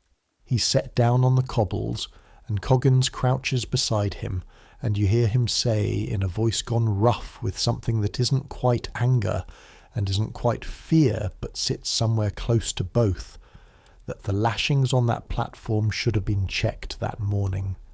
Properly checked, not just glanced at, and that this is exactly the kind of carelessness that gets a man killed rather than merely bruised. Hewitt is carried inside and a surgeon is sent for, one of the household's own connections, a man Mr. Heath knows who comes within the hour and sets the shoulder back into its socket with a procedure that makes Hewitt cry out loud enough that you hear it from 2 rooms away, a sound that stays with you longer than you'd like, the particular animal rawness of a grown man in real pain. He'll mend, the surgeon says, given a few weeks and proper rest, the shoulder strapped tight against his body to keep it still while the joint heals. He's luckier than he had any right to be, the surgeon adds, because a fall from that height onto cobblestones, rather than a near miss that merely wrenched a shoulder, would have meant something considerably worse, and everyone in the room understands exactly what that worse would have looked like without needing it spelled out further. You think in the days that follow about how thin the margin is between an ordinary working day and a catastrophe, a lashing not quite checked, a board shifted half an inch, the particular angle a body happens to fall at. The house itself seems built on that same thin margin, you've come to realise. 3 old structures stitched together with builder's confidence rather than perfect certainty. Scaffolding raised and lowered week after week by men who trust ropes and knots, and their own steady hands against a height that would terrify you simply to stand at the edge of. Coggins checks every lashing himself twice for the rest of that week, and snaps at anyone who so much as jokes about the incident within his hearing, and you understand, watching him, that this isn't excessive caution so much as the ordinary cost of doing this work at all. A permanent low-grade vigilance against a danger that never fully goes away, simply gets managed day after day by people who have learned, the hard way, exactly how much it costs when that vigilance slips even slightly. Your own brush with that same vigilance, the cost of letting it slip, comes a few weeks before the chimney fire, in a smaller, quieter way that nobody else in the household ever properly learns about, and which you've thought about more than once since. Turning it over the way you turn over most things that frightened you and didn't quite become disasters. It happens on a particularly cold evening in November, when you're sent to carry hot coals in a covered warming pan up to one of the guest bedrooms, a task you've done dozens of times without incident, sliding the long-handled pan between the sheets to take the worst chill off the bed before a guest retires. You're tired that evening, more tired than usual, having been up since before 5 and run errands across half of Westminster in between your usual duties, and your hands are clumsy with cold and fatigue in a way you don't fully register until you're already halfway up the back stairs. The lid on the warming pan has worked itself slightly loose.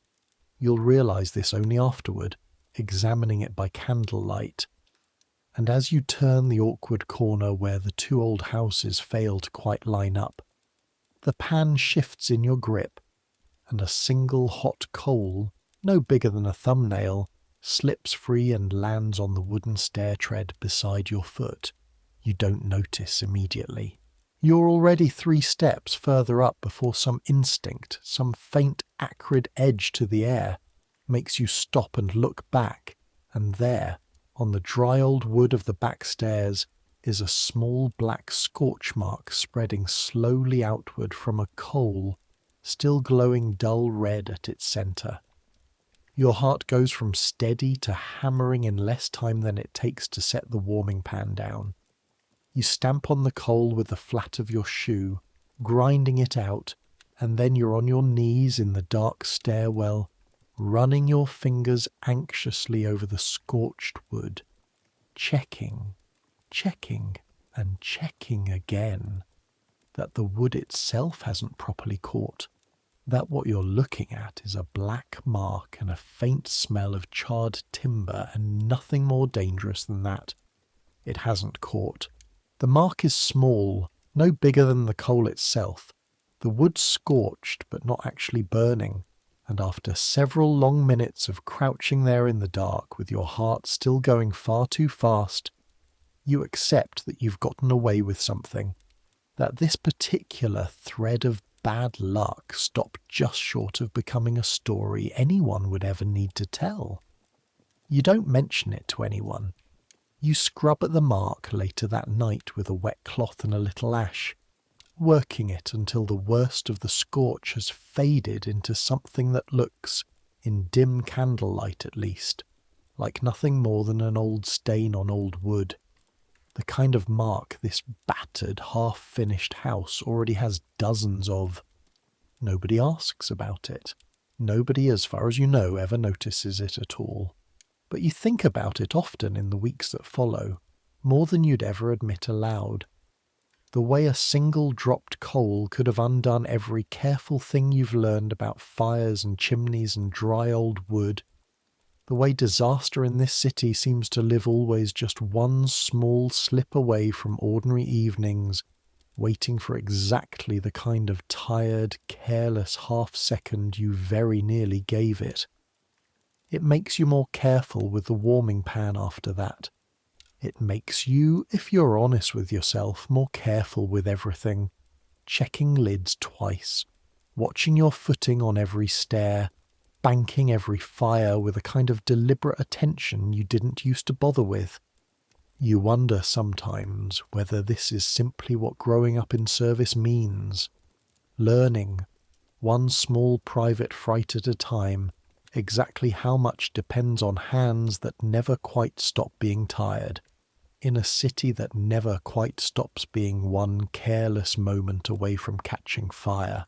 Illness finds its way into the household too, that winter, the way it finds its way into every crowded house in a cold season, and it finds you specifically in late January, a few weeks before the chimney fire, in the form of a fever that starts as a tightness in your chest and a scratchiness at the back of your throat and grows, over 2 miserable days, into something considerably worse. You try to work through it at first because that is simply what you do, hauling water with your head pounding and your limbs feeling strangely distant from your own control, until Mrs. Cobbett takes one look at your face over breakfast, flushed and damp despite the cold of the kitchen, and presses the back of her hand against your forehead with the brisk efficiency of someone who has nursed a great many servants through a great many winters. "Bed," she says, "now, before you collapse on my good floor and I have to scrub the marks out of it. You're too unwell to properly argue, which is itself a measure of how unwell you are. Because under ordinary circumstances the idea of being sent to bed in the middle of a working morning would feel like a small catastrophe. Fear, even now, 8 months into this position, that any sign of weakness might be the thing that gets you sent back to Hertfordshire in disgrace. One more boy who couldn't manage the work." But Mrs. Cobbett doesn't seem inclined toward disgrace. She has Peg bring you a hot brick wrapped in flannel for your feet, and a foul-tasting tisane of feverfew and honey that she insists you drink down in its entirety despite your protests, and she checks on you twice that first day, her broad hand against your forehead each time, muttering something about boys who work themselves sick because nobody's taught them sense. The fever breaks on the second night, in the particular miserable way fevers do, leaving you soaked through with sweat and shaking with cold even under 3 blankets, Robin hovering anxiously at the foot of the bed, asking if he should fetch someone, until exhaustion finally drags you down into a sleep deep enough that you wake, the following morning, feeling hollowed out and weak but unmistakably, gratefully better. Mr. Pargeter visits your sick-bed exactly once, standing in the doorway rather than coming properly inside, and tells you in his usual measured tone that his lordship asked after you when your absence from the breakfast tray was noticed, and was told you'd taken a fever, and said only that you should be given whatever time you needed to mend properly, because a sick servant rushed back to work. Too soon becomes a servant sick again within the week, and that helps nobody. You think about this for days afterward, the way you think about most small kindnesses in this house, turning them over to check they're real. A man who argues policy with the king's own ministers, who decides matters that affect the whole kingdom, took a moment to ask after the health of a 15-year-old water boy he's spoken to exactly twice. It costs him nothing, you understand that. It is the kind of small generosity that great men can afford precisely because it costs them nothing. But it doesn't feel like nothing, lying in a sick bed in a cold attic, to learn that your absence was at least noticed by someone whose notice you'd never expected to earn. You're back at work within 4 days, weaker than you'd like, your hands shaking slightly on the well rope for the first morning or two, but glad, in a way you hadn't anticipated, to be useful again, to be moving through the house's familiar rhythms rather than lying still and listening to them happen without you. There's a frost that same January, hard enough and long enough that the Thames itself freezes solid for the better part of a fortnight, ice thick enough, the watermen swear, to bear the weight of a loaded cart, and the whole city seems to lose its collective mind with delight at the novelty of it. Mr. Pargeter gives you and Robin a rare free afternoon together, partly as a small reward for weathering your fever without complaint, and partly, you suspect, because he wants the pleasure of telling you about it afterward rather than seeing it himself. Being a man who considers walking on a frozen river beneath his dignity, even as he clearly envies anyone who does, the ice, when you reach the river stairs, has transformed the Thames into something you would never have believed possible 8 months ago. An entire frozen highway stretching from bank to bank, crowded with people the way the streets above are crowded, except here everyone moves with the particular careful shuffle of people who aren't entirely sure the ground beneath them can be trusted, despite every assurance that it's been tested and found solid. Stalls have sprung up directly on the ice itself, makeshift things knocked together from whatever boards and barrels their owners could find, selling hot gingerbread and mulled ale and grilled chestnuts, the smoke from dozens of small braziers rising straight up into the still, frigid air. Someone has even managed to drive a printing press out onto the ice and is selling small printed slips for a penny apiece that simply state, in large proud letters, that the bearer walked upon the frozen Thames in this particular winter, a souvenir of nothing more than the fact of having been here. You and Robin spend your few free pennies on hot chestnuts, burning your fingers peeling them, and then spend a good half-hour attempting to slide across a smoother patch of ice in your boots, the way you've seen other boys doing, falling more often than you manage to stay upright, until your hands are raw from catching yourself against the ice, and your sides ache from laughing at Robin's increasingly undignified attempts to stay vertical. An old waterman, his usual trade entirely frozen out of existence for the duration, has set up a brazier near one of the stalls and is telling anyone who'll listen about the last time the river froze this solid, years before either of you were born, and how his own father lost a sheep he'd been driving across the ice when it found a weak patch near the southern bank and went straight through. The animal never recovered, the loss still spoken of in his family with a particular grim humour that turns old disasters into stories worth retelling. Mind where you walk, he warns you both, not unkindly, gesturing toward the middle of the river where the current runs strongest beneath the ice. It's thinner out there than it looks from here. Stay close to the bank where the water's shallow and slow, and you'll come to no harm. You take his advice mostly, though there's a thrill in walking even a short distance out onto a frozen river that you can't entirely resist.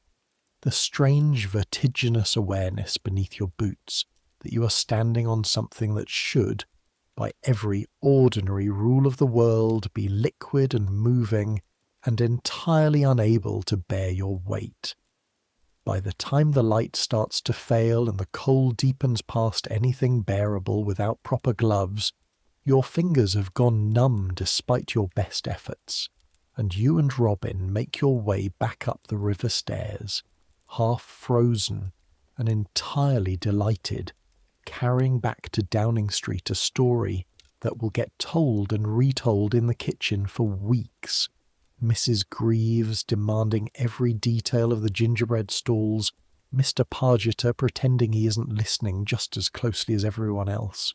Laundry day comes once a fortnight, and it is, without much competition, the single most physically punishing day in the household's entire rhythm.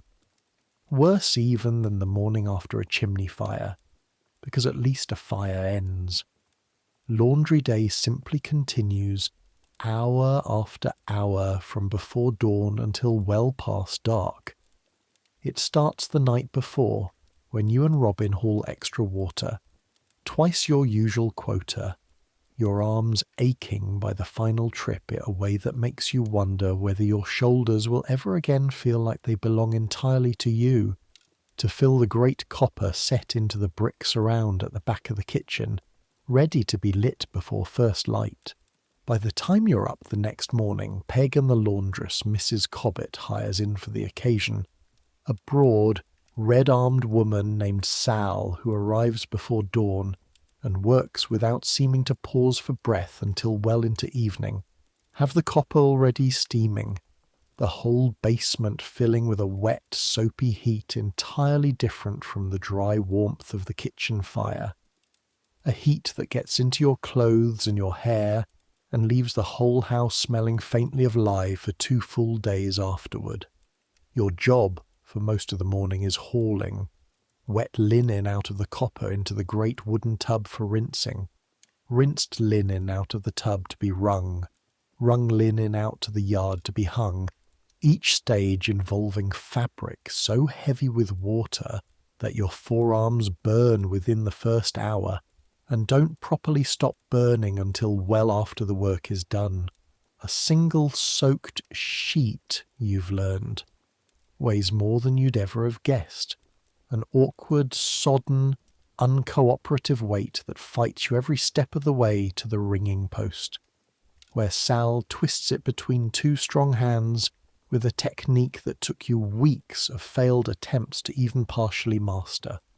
Your hands, by midday, have gone past merely cold into something raw and aching, the lye soap stripping away whatever natural grease your skin usually carries, leaving your knuckles cracked and stinging in the cold air every time you step outside to the drying yard. Peg works beside you the whole day, her own hands no less raw than yours, and somewhere in the long grinding middle hours of the afternoon, hanging linens side by side on lines strung across the yard, the two of you finally talk properly for the first time in months, of working alongside each other without ever quite finding the time. She tells you, in pieces, between trips back to the steaming copper, about her own arrival in service, younger than you when she started, only 12, sent into a household 3 streets over after her father died, and her mother couldn't feed 5 children on a washerwoman's wages alone. She moved to this household a year before you arrived, drawn by slightly better wages and Mrs. Cobbett's reputation, among servants who know such things, for being strict but fair, which apparently counts for a great deal when you're choosing which household might work you half to death, versus which one might simply work you hard. Everyone works hard, she says, hanging a wet shirt with quick, practiced movements. But there's hard and there's cruel, and they're not the same thing. Mrs. Cobbett's hard. I've heard what some other houses are like. Cruel, some of them. I'll take hard. You ask, because you've wondered for months without ever finding the right moment, whether she sends money home to her mother, the way you do, the few coins you can spare folded carefully into a letter every other month. Every penny I can, she says simply, and there's nothing more to say after that. The two of you working in a kind of companionable silence for a while, the wet linen snapping faintly in the cold spring breeze, both of you understanding, without needing to discuss it further, exactly what kind of arithmetic governs a life like yours. Work given, wages earned, most of those wages sent away to people who need them more than you do, and whatever small pleasures remain squeezed out of whatever's left. By the time the last sheet is finally hung and the copper emptied and scrubbed clean for next time, the light has gone properly grey toward evening, and you can barely feel your own hands, and your back aches in a way that makes climbing the stairs to the garret feel like a genuine accomplishment. But there's a particular satisfaction in it too, the kind that comes only from work that has visibly, measurably been completed. Clean linen snapping on the lines, the smell of lye instead of soot filling the basement. The whole house, for one brief stretch every fortnight, scrubbed properly clean of the grime that otherwise accumulates, unnoticed, day by ordinary day. The fuller evening at the bottle, the one that taught you about the chimney fires up by Charing Cross, doesn't end when you and Davy finally push back from the table. It ends properly, somewhere in the dark streets between the tavern and home, in a way that teaches you something else entirely about this city's particular relationship with nightfall. Davy, as it happens, has had rather more ale than you by the time the tavern keeper starts banking his own fire and making the kind of pointed remarks that suggest he'd like his regulars to consider finding their beds, and he's in no fit state to be much use as a guide through streets that have, in the hour or two you've been sitting indoors, gone properly and completely dark. There are no lamps on this particular stretch of lane, nothing but the faint, uncertain light spilling from a few windows where someone's left a candle burning, and you stand outside the bottle's door for a moment, feeling the full weight of that darkness settle over you. The kind of absolute black you never experienced back in Hertfordshire, where at least the stars had room to do their work without a city's smoke and damp clouding everything between you and them. Link, sirs, like your way home.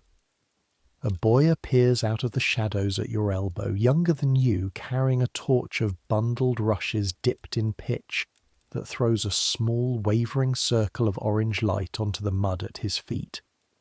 You don't have much to spare, but Davy's in no condition to navigate anything more complicated than a straight corridor, and the few pennies it costs feel, in that moment, like the cheapest insurance you've ever purchased.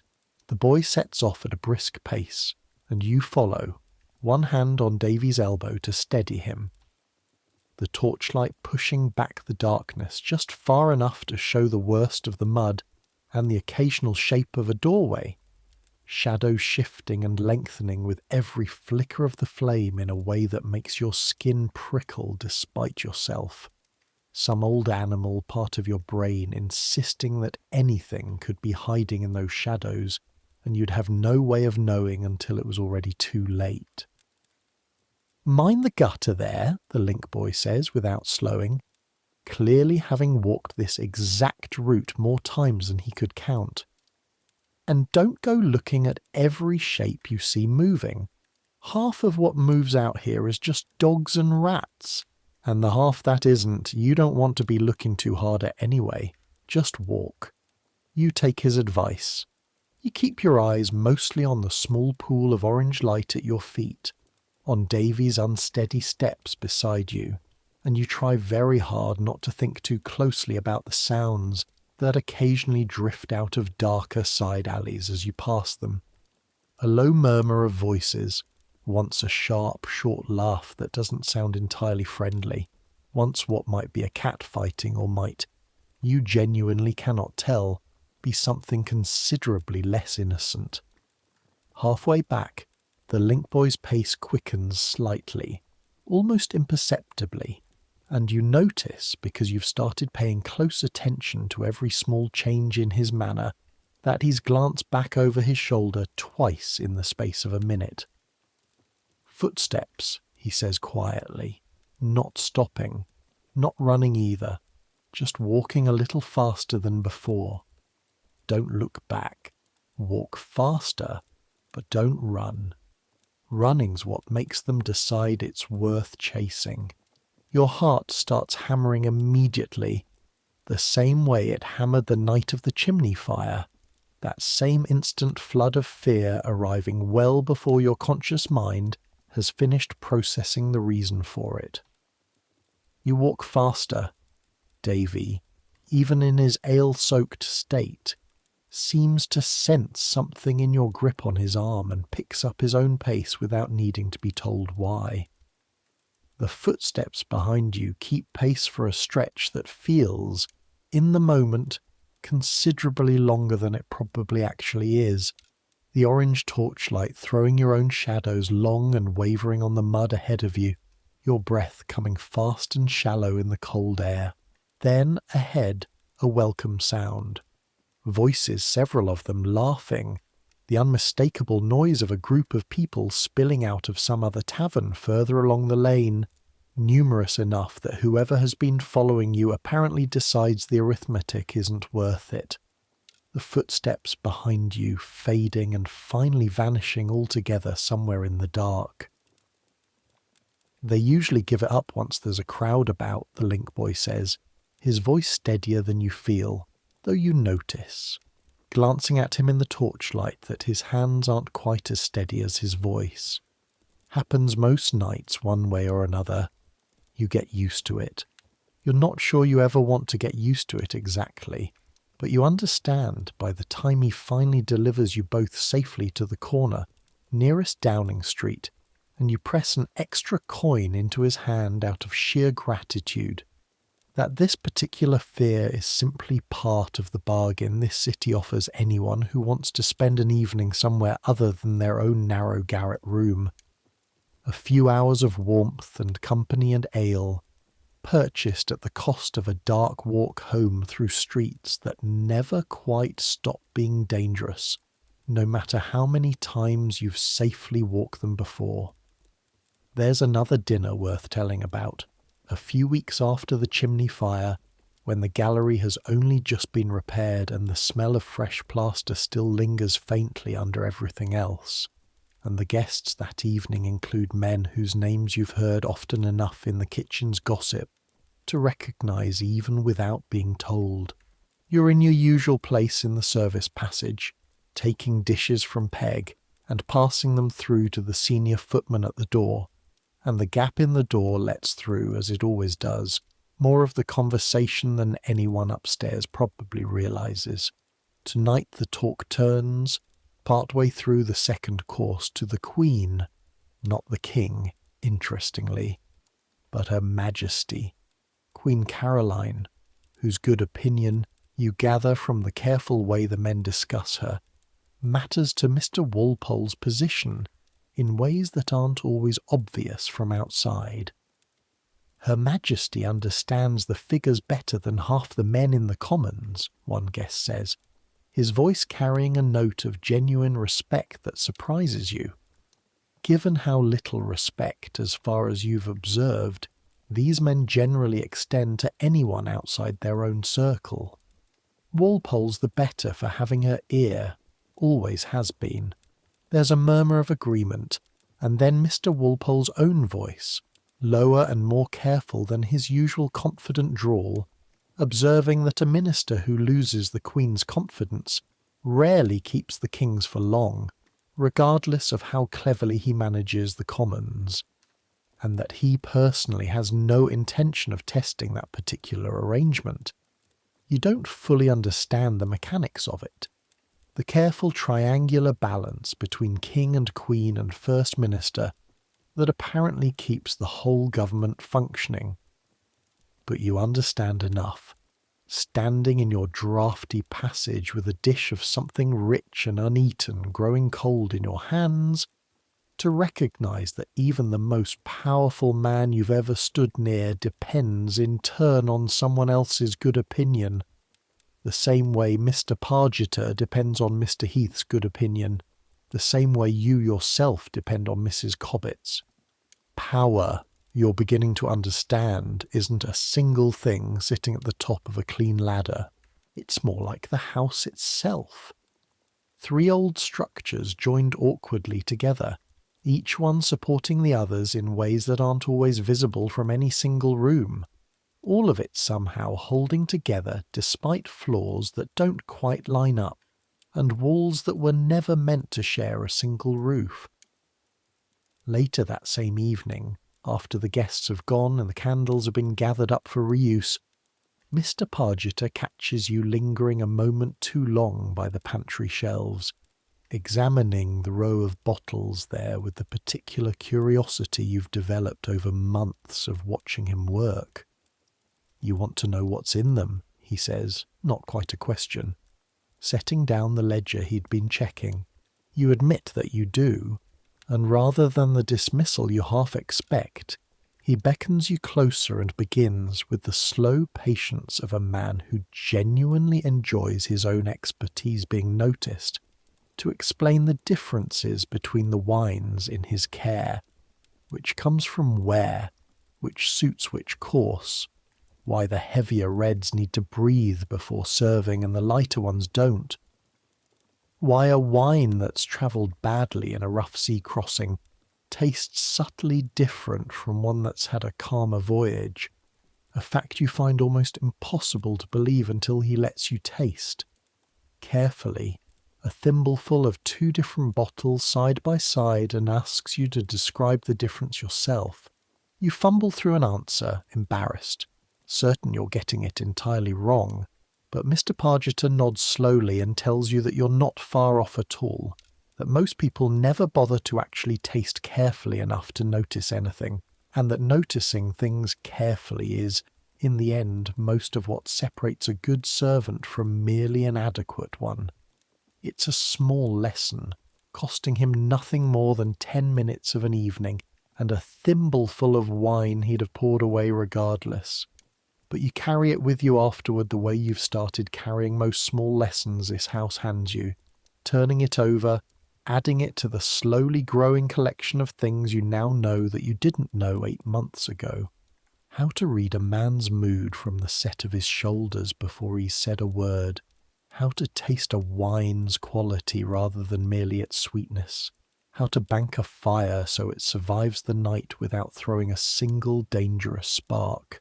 Spring, when it finally and properly arrives, brings a change to St. James's Park that you hadn't anticipated, having only ever walked it in the bare, grey months since your arrival. The deer that moved in shadowy clusters under leafless branches all winter now graze in dappled light beneath trees gone suddenly, almost overnight, properly green, and the canal that seemed merely cold and flat in January now catches the light in a way that makes the whole park feel like an entirely different place from the one you first walked through, half frightened, on a late errand the previous autumn. You're sent there often enough on errands of one kind or another that you've begun to notice the particular rhythm of the place, the way certain hours bring certain kinds of people. Early mornings belong to servants and soldiers, and the occasional solitary walker taking exercise before the day's business starts in earnest, while the warmer hours of a fine afternoon bring out the fashionable crowd, ladies in wide skirts strolling the gravel paths with their companions, gentlemen on horseback exercising their animals along the wider stretches, the whole scene arranged. It sometimes seems to you like a kind of unspoken performance that everyone involved understands the rules of without ever discussing them aloud.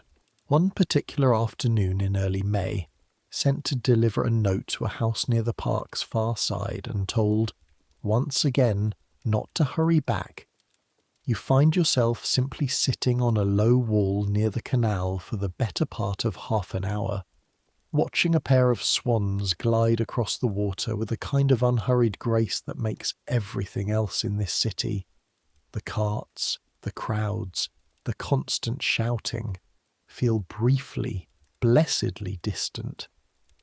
A gardener working nearby, an older man tending one of the flower beds with the same patient, careful attention Mr. Pargeter brings to his bottles, notices you watching, and strikes up a conversation, the way people in this city seem to do with anyone who looks like they have a moment to spare. He tells you, with evident pride, about the specific flowers he's planted this season, brought in some cases from gardens far beyond England's own borders, carried across the sea in conditions he describes with the same grim fascination Davy brought to his stories of chimney fires. Half of what grows here came from somewhere a body'd never expect, he says, gesturing at a bed of something brightly coloured you don't recognise. Tulips from Holland, other things from further still. The whole world ends up in this one little park one way or another, same as it ends up everywhere else in this city if you look closely enough. You think, walking back toward Downing Street afterward, about how often you've heard some version of that same observation since you arrived. The river carrying goods from every corner of the world, the Royal Exchange's merchants discussing cargoes from places you couldn't find on a map. Even this quiet park's flower beds secretly stitched together from half a dozen distant countries. London, you're beginning to understand, isn't simply a city. It's a kind of enormous knot, every thread in it pulled in from somewhere else entirely, all of it gathered here and tangled together into something that somehow, despite all logic, manages to function as a single place. You think, too, about the house you're walking back toward. 3 separate buildings stitched into one through nothing more than necessity, and a king's gift and an architect's patient work. And you wonder, not for the first time, whether that's simply how everything in this city gets built in the end, not through any single grand design, but through this same patient, awkward stitching together of whatever happens to be available, until eventually, against all reasonable expectation, it holds. You see the chimney sweep's boy again, weeks after the fire, in circumstances that stay with you longer than almost anything else that happened that winter. And it teaches you something about danger in this city that no fire, however frightening, quite managed to teach you on its own. Southerton. The sweep is called back to the house in early spring, this time simply for the ordinary seasonal sweeping every chimney needs before summer. And his boy, you learn his name is Toby, though Southerton mostly just calls him boy, the way Mr. Pargeter sometimes forgets your own name in the middle of a busy morning, is sent up the kitchen chimney while you happen to be nearby, fetching coal for the very fire he's about to climb above.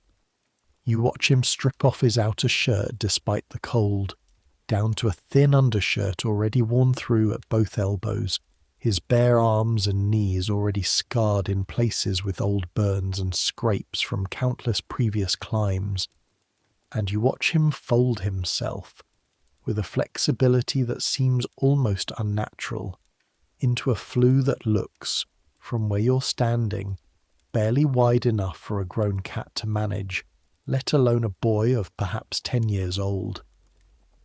"How long have you done this?" you ask him before he disappears upward, partly out of genuine curiosity, and partly, you realise afterward, because some part of you needed to ask before you lost the chance. "Since I was 6, he says, matter of fact, the way you might state your age or the day of the week. Most of us start that young. Smaller you are, the better you fit. Southerton says I've maybe 2 more years in this trade before I'm too big for the narrow flues, and then it's the wide ones only, or something else entirely."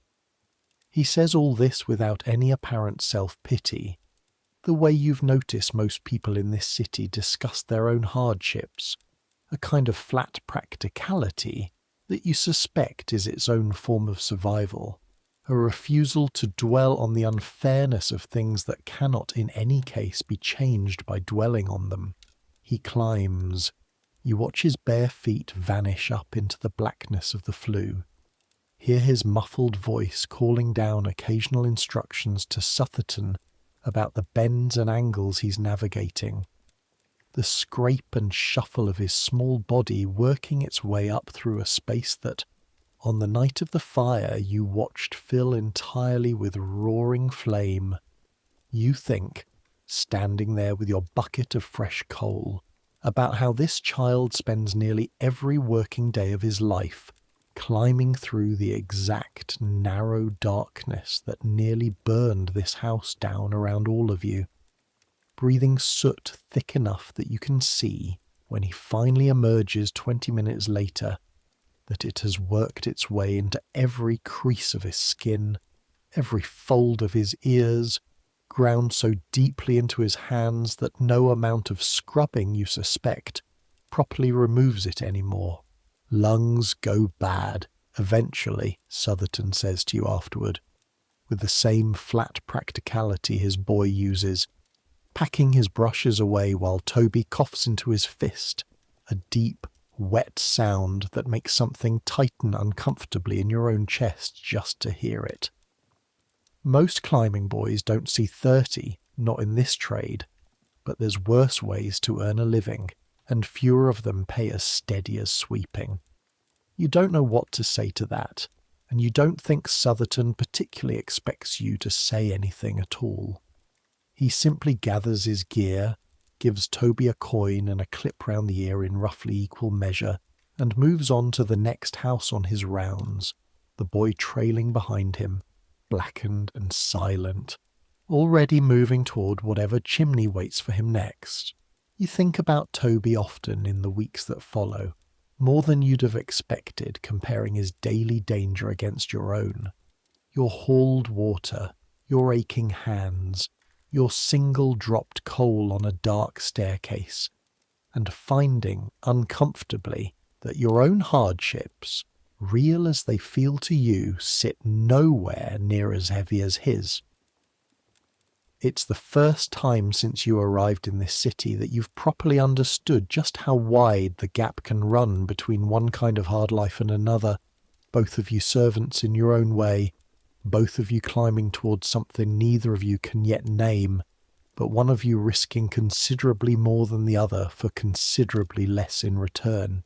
The king's birthday falls at the end of October, and though by the time it arrives that autumn you've already lived through one full turn of the household's calendar, nothing quite prepares you for the scale of preparation a royal celebration demands, even from a household that isn't technically the one hosting it. Mr. Walpole attends the celebrations at St. James's Palace itself, of course, the grand business of bonfires and bells and a formal address happening on ground considerably more important than the half-finished house behind it.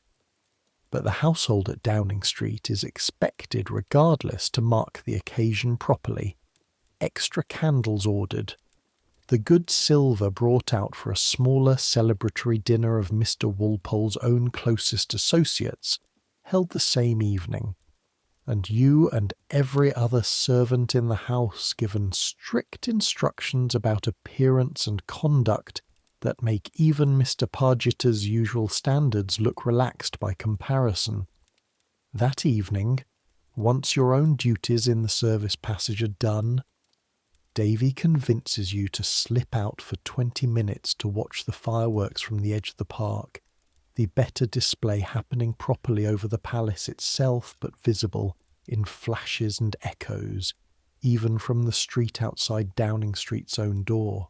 You stand there in the cold autumn dark with a small crowd of other servants and passers-by who've had the same idea, watching bursts of coloured fire bloom against the black sky above the palace rooftops, the sound arriving a half-second after the light each time, a deep, satisfying boom that you feel in your chest as much as hear with your ears.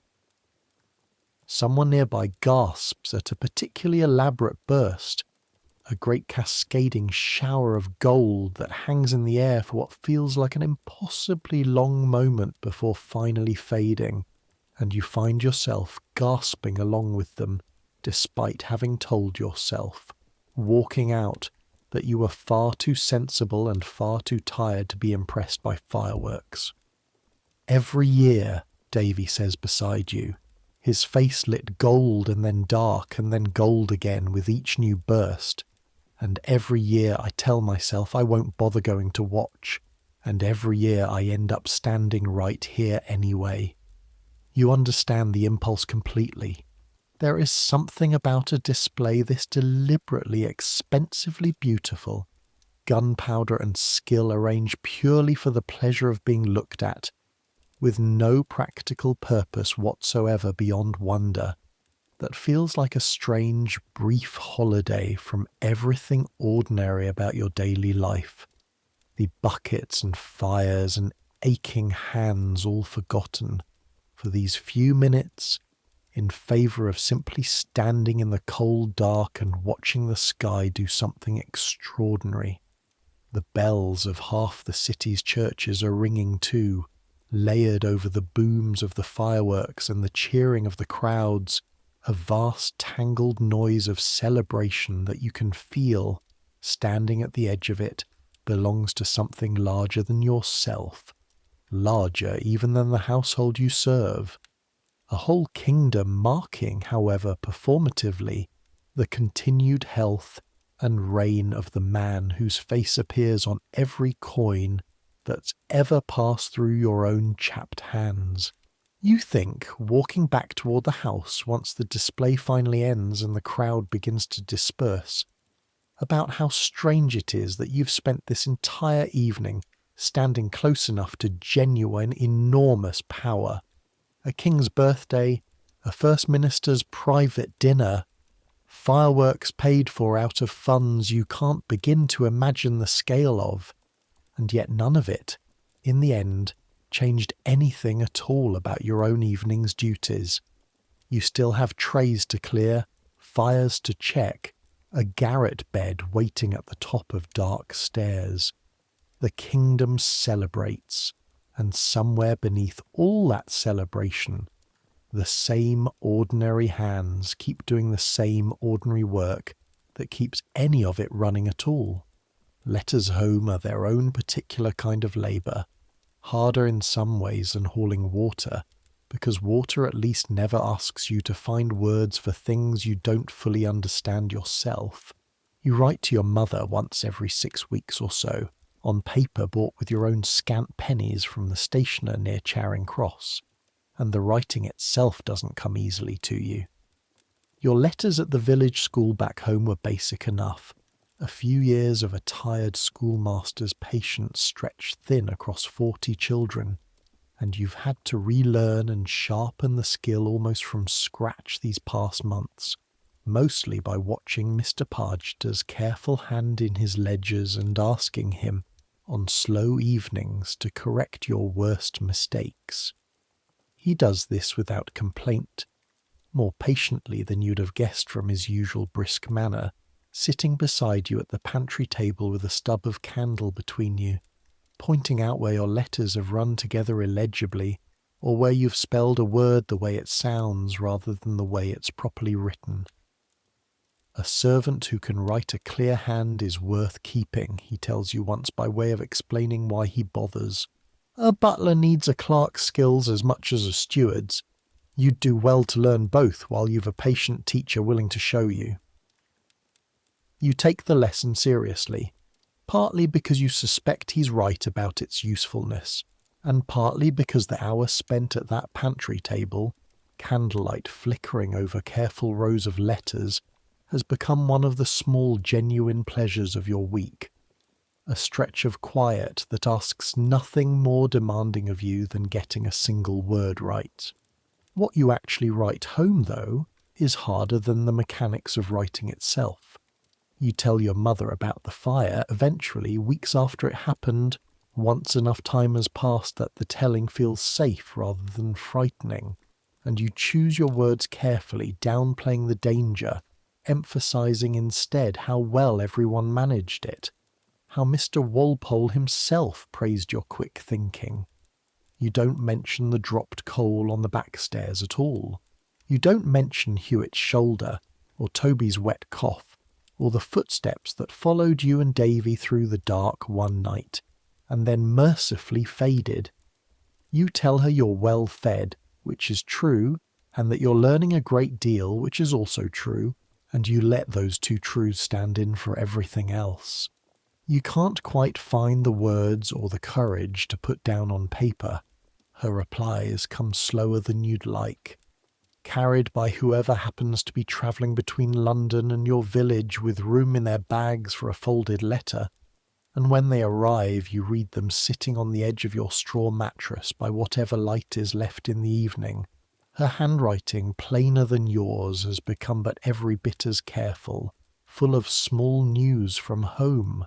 A cow that calved, a neighbour's wedding, your younger sister's first proper steps taken, your mother writes, in the very same week you wrote to her about the fire, as though the whole household back in Hertfordshire had simply carried on its own small dramas, entirely unaware of how close yours had come to disaster. You keep every letter she sends, folded together in a small bundle tied with a scrap of ribbon, tucked beneath the straw of your mattress where neither damp nor curious eyes are likely to find them. On the hardest evenings, the ones where your hands ache worst and the house feels coldest, and London feels most like a place determined to grind you down rather than build you up, you take them out and read them again, not for the news in them, which you already know by heart, but simply for the shape of her handwriting, proof that somewhere beyond this enormous, indifferent city, someone is still thinking of you specifically, by name, with nothing required of you in return. Hewitt comes back to work in April, his shoulder strapped tight beneath his shirt for weeks afterward. The arm held a little stiffly even once the strapping finally comes off for good, a small permanent reminder, Coggins says, that he'll likely carry the rest of his working life. He's careful on the scaffolding in a way he wasn't before, you notice, testing every plank and lashing himself before trusting his full weight to it. And you wonder whether that carefulness will fade again over time, the way your own caution about the warming pan has begun, very slightly, to loosen its grip on you as the months since that dropped coal have passed without further incident. You ask him once, helping carry a hod of bricks across the courtyard, whether he's frightened to climb again after the fall, and he considers the question longer than you expected before answering. Frightened's not quite the word, he says, more like respectful. Used to climb up there without thinking much past the next brick I needed to lay. Now I think about the ladder and the lashings and how far down the ground is every single time before I think about anything else. Slows me down a fair bit, but I reckon slow and careful beats fast and broken most days. You think about that exchange often in the weeks that follow, turning it over alongside everything else this strange unfinished house has taught you, that fear, properly used, isn't necessarily a weakness to be overcome so much as a tool to be kept close at hand, the same way you keep a tinderbox close to the kitchen hearth, not because you expect to need it constantly, but because the one time you do need it, nothing else will quite do the job.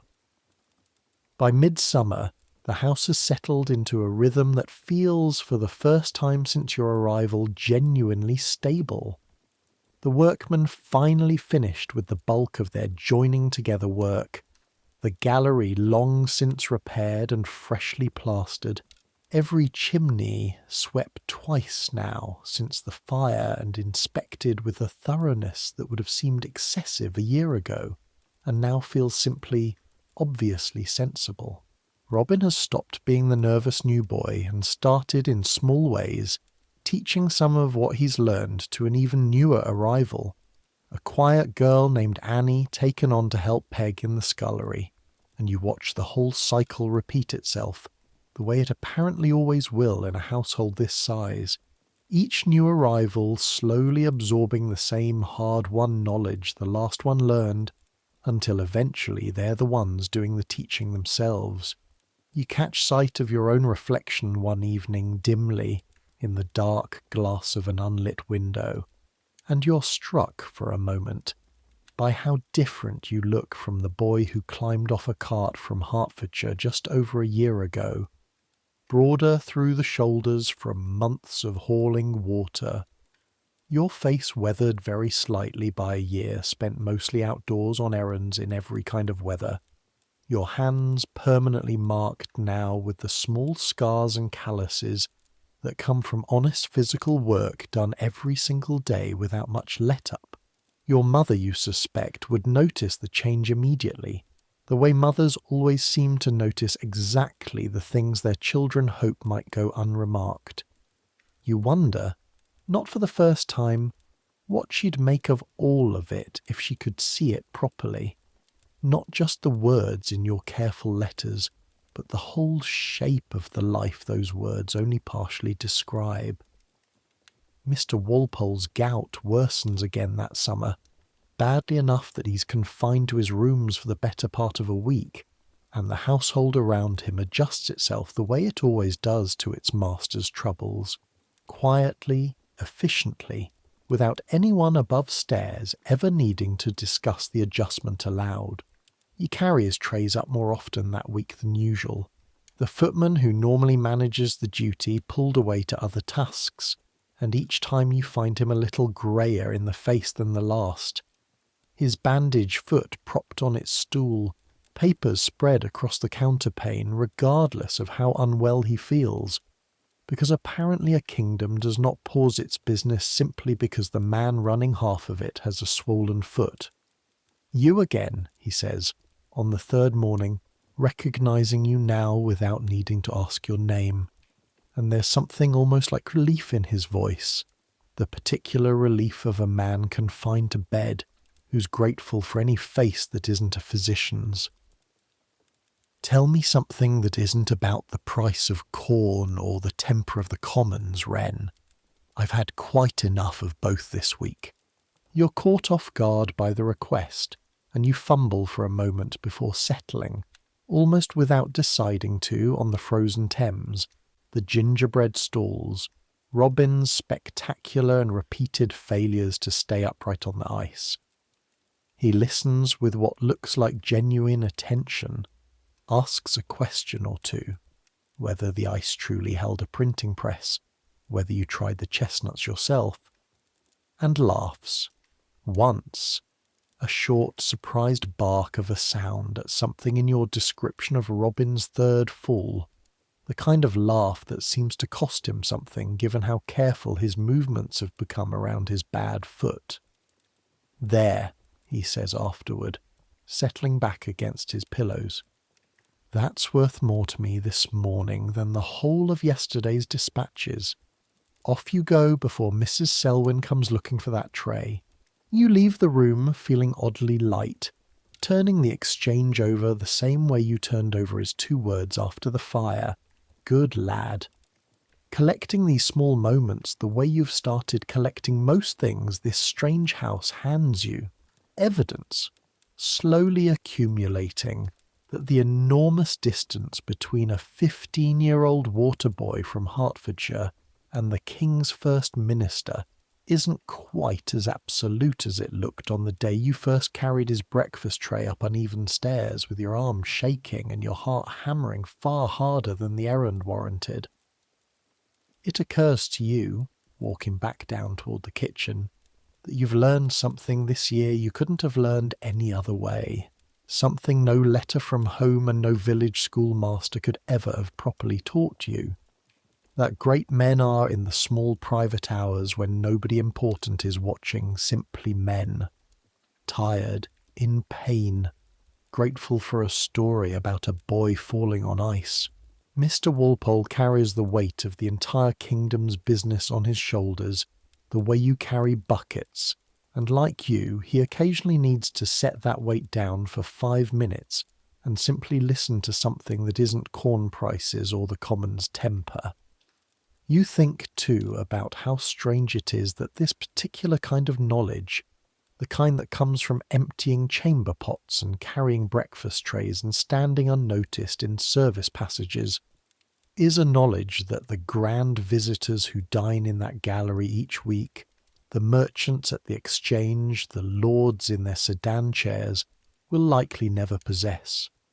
They see Mr. Walpole as a portrait sees him, composed and commanding.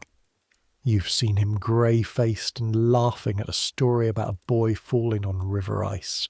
There is, you're beginning to understand, A particular kind of power in that too, small as it is, invisible as it remains to everyone except the handful of people standing close enough and quiet enough to notice it.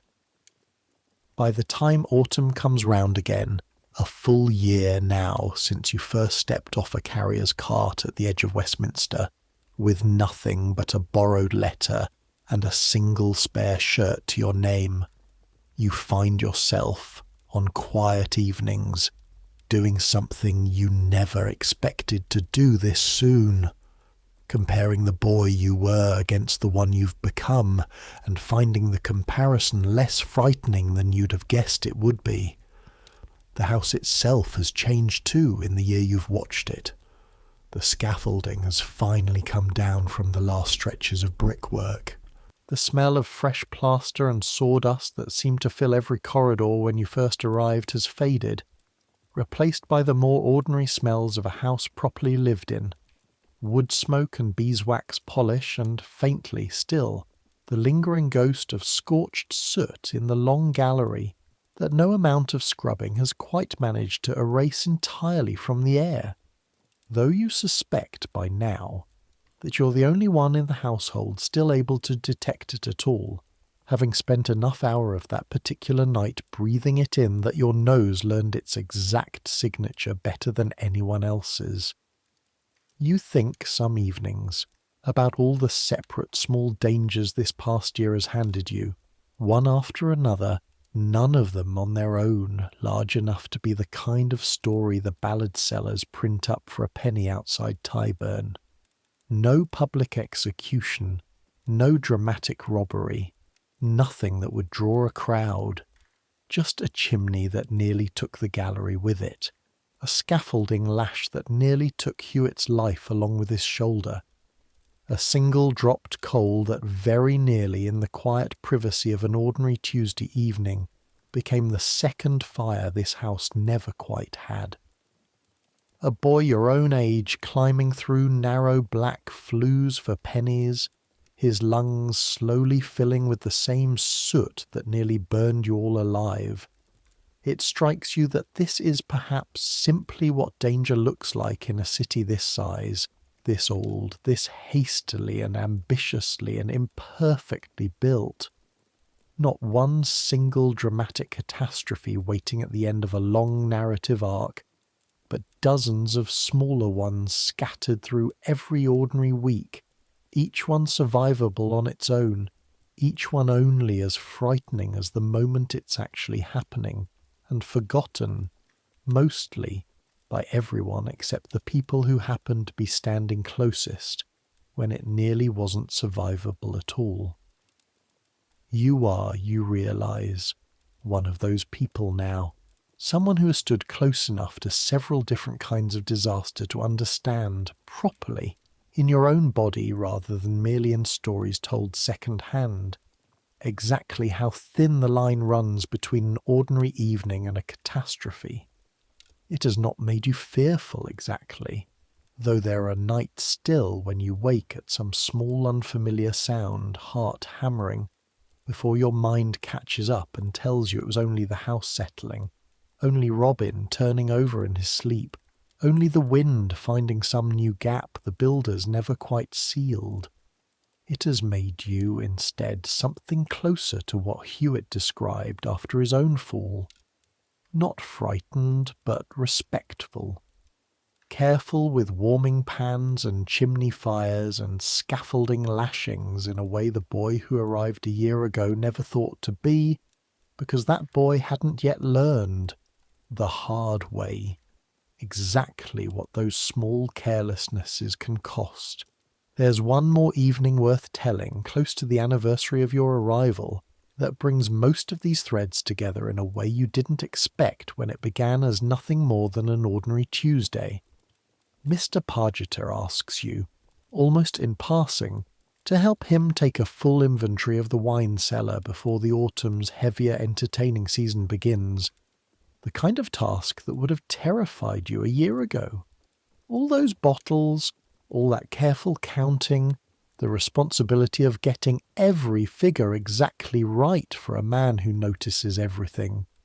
and which you now find, if not exactly enjoyable, at least comfortably within your own competence.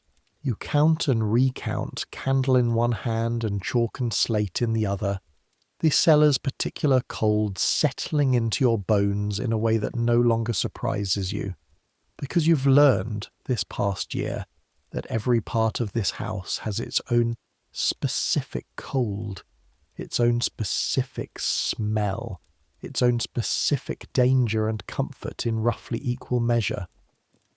While you work, Mr. Pargeter talks, more freely than usual, perhaps because the cellar feels private in a way the rest of the house rarely does, tucked away below even the kitchen, accessible only by a narrow stair that nobody important ever bothers to descend. He tells you, unprompted, about his own arrival in service, decades ago now, as a boy not much older than you are now, in a household considerably grander and considerably less forgiving than this one. I broke a decanter my first month, he says, holding a bottle up to the candlelight to check its level. Crystal, French, worth more than I'd earn in 2 years.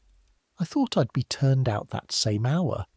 Instead, the butler I served under, a hard man, harder than I've ever been with you, mind, made me work it off in small portions out of my wages for the better part of a year, and taught me, in between, exactly how to handle glass so I'd never break another piece again as long as I lived.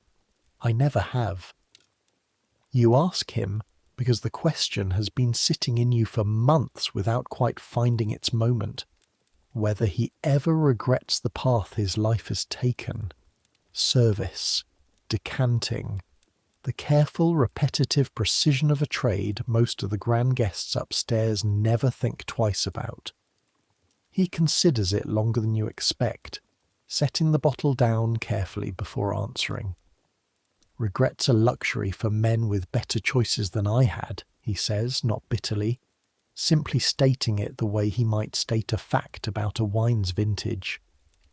But no, I've a trade that's respected in its own quiet way. I've never gone hungry. I've taught a fair few boys, you among them, things that'll serve them well whatever house they end up in. That's not nothing, Wren. That's rather a lot, when you measure it honestly against what a great many people in this city can claim for themselves. You think about that exchange for a long while afterward, carrying it alongside everything else this past year has handed you. Mr. Walpole's grey-faced laughter, Toby's wet cough, the old sailor's stubborn love of a life that cost him an eye and a leg, Mrs. Cobbett's brisk, unsentimental care during your fever, Davy's confidence and Robin's fear, and Peg's quiet arithmetic of wages sent home. None of these people, you're beginning to understand, got to choose the shape of the life they ended up living, not entirely, not the way the merchants at the exchange or the lords in their sedan chairs got to choose theirs, but each of them, in their own way, has found something worth holding on to inside the life they did get. A trade respected in its own quiet way, a memory of stars at sea, a sister's first steps reported faithfully in a careful letter, a teaching passed down from one frightened new arrival to the next. You finish the inventory well after dark, your fingers stiff with cold, the slate covered in careful columns of figures you're reasonably confident you've gotten right.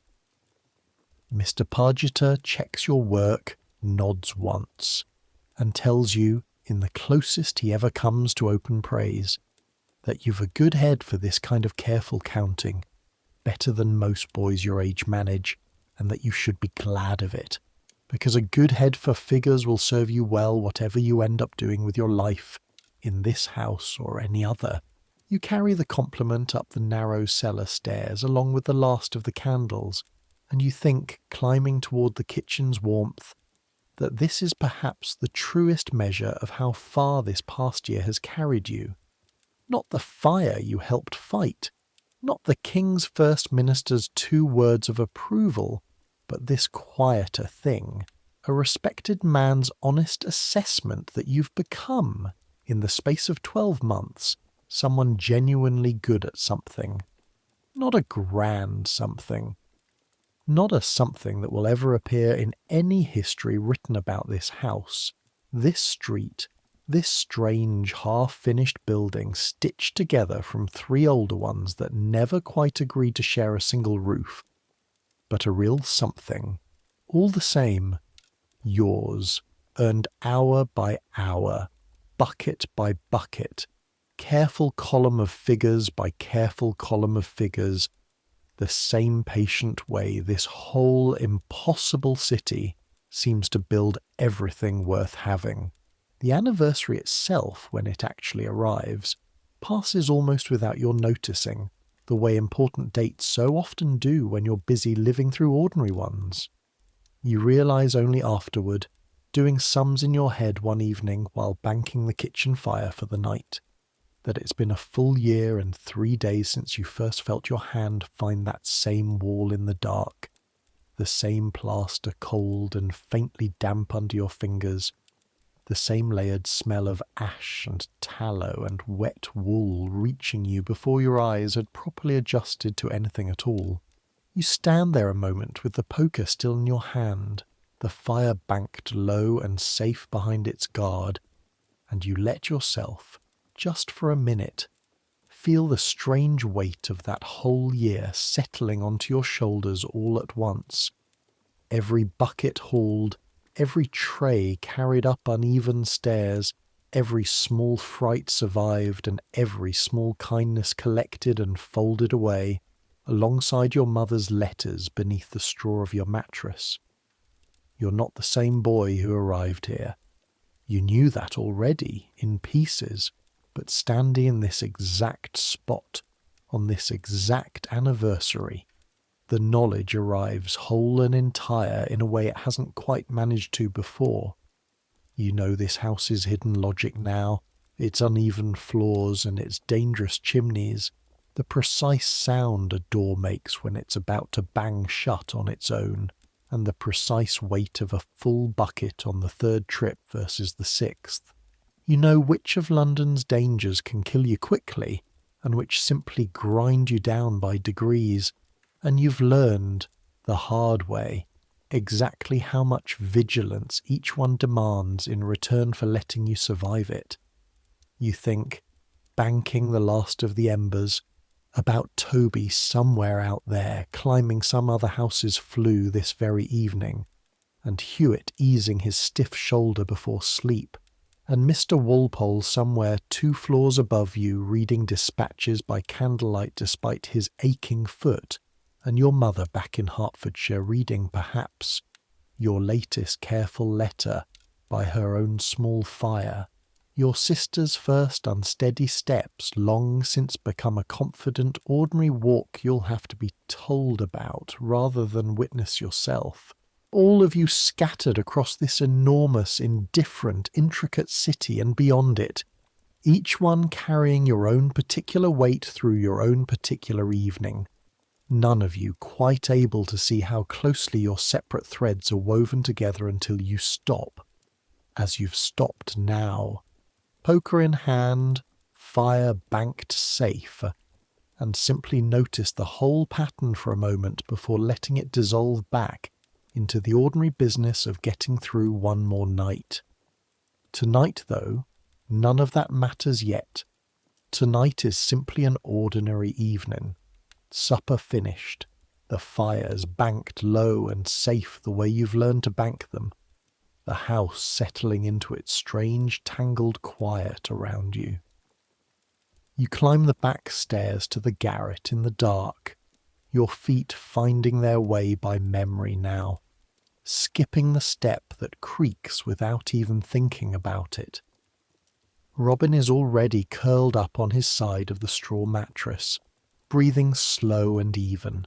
You lie down beside him and pull the thin blanket up to your chin, and for a while you simply listen. The house breathes around you the way it always does at night. Old timber settling somewhere below, a draught easing a door shut in some distant corridor. Far off, Beyond the walls, the bells of half a dozen churches marking an hour you're too tired to count properly. You think about the person you were 8 months ago, the boy who stepped off a cart from Hertfordshire clutching a letter and a spare shirt and nothing else, flinching at every strange sound, lost in every unfamiliar corridor. That boy is still in here somewhere, you think. You can feel him sometimes, in the half-second before you remember exactly which way a corridor turns, in the small flutter of fear whenever a door bangs unexpectedly. But he isn't the one in charge anymore.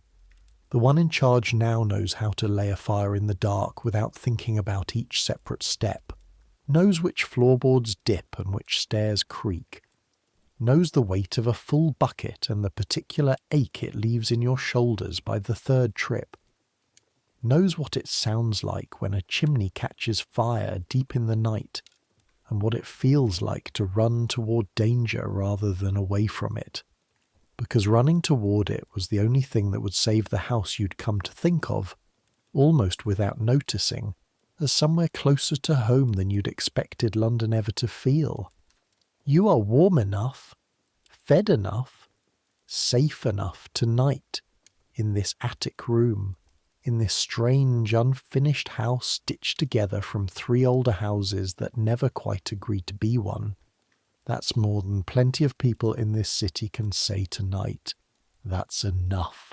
The sounds of the house grow fainter, or perhaps you're simply listening less, the boundary between waking and sleep beginning to blur the way it does when a body that has hauled water and run up dark stairs and fought a fire with its bare hands has finally decided that consciousness is no longer strictly required. Somewhere out there, London continues without you. The watermen tie up their boats along a river gone quiet and black. The night watchmen call their hours through streets you've learned to navigate without thinking. Somewhere across the park, candles still burn in a few high palace windows, and somewhere in this very house, 2 floors below you, Mr. Walpole perhaps lies awake himself, his bad foot aching, turning over whatever arguments tomorrow will bring, carrying the weight of a whole kingdom the way you carry buckets, one heavy load at a time, hour after hour, day after day. Tomorrow there will be water to haul before dawn. Tomorrow there will be fires to lay and trays to carry up uneven stairs. Tomorrow the house will creak and settle exactly the way it always does. 3 old buildings still learning after all this time how to stand as one. But that's tomorrow. Right now, there's only this. The softness of sleep reaching up to claim you. The quiet of the attic room. The steady breathing of the boy beside you. The distant, patient heartbeat of a house that has survived fire and flood, and the sheer stubbornness of being built by 3 different builders 100 years apart, and somehow, against all sense, still stands. Centuries will pass. The house you know tonight will change beyond anything you could imagine from this narrow straw mattress. Its black door will become known to the whole world, though it has no such fame yet, no number fixed above it that means anything to anyone beyond this lane. The lane itself will be paved and lit and guarded in ways you couldn't picture if you tried. The chimney that nearly burned tonight's gallery to the ground will be rebuilt and rebuilt again, swept by men and machines you have no words for, in a city grown so large it would frighten the boy who arrived here 8 months ago all over again. But people will still live inside these walls, still work through cold mornings and long nights, still lie down exhausted at the end of impossibly long days, listening to a house settle around them, grateful simply to be warm and fed and safe enough for one more night. Some things don't change. The ache in tired hands after a long day's work doesn't change.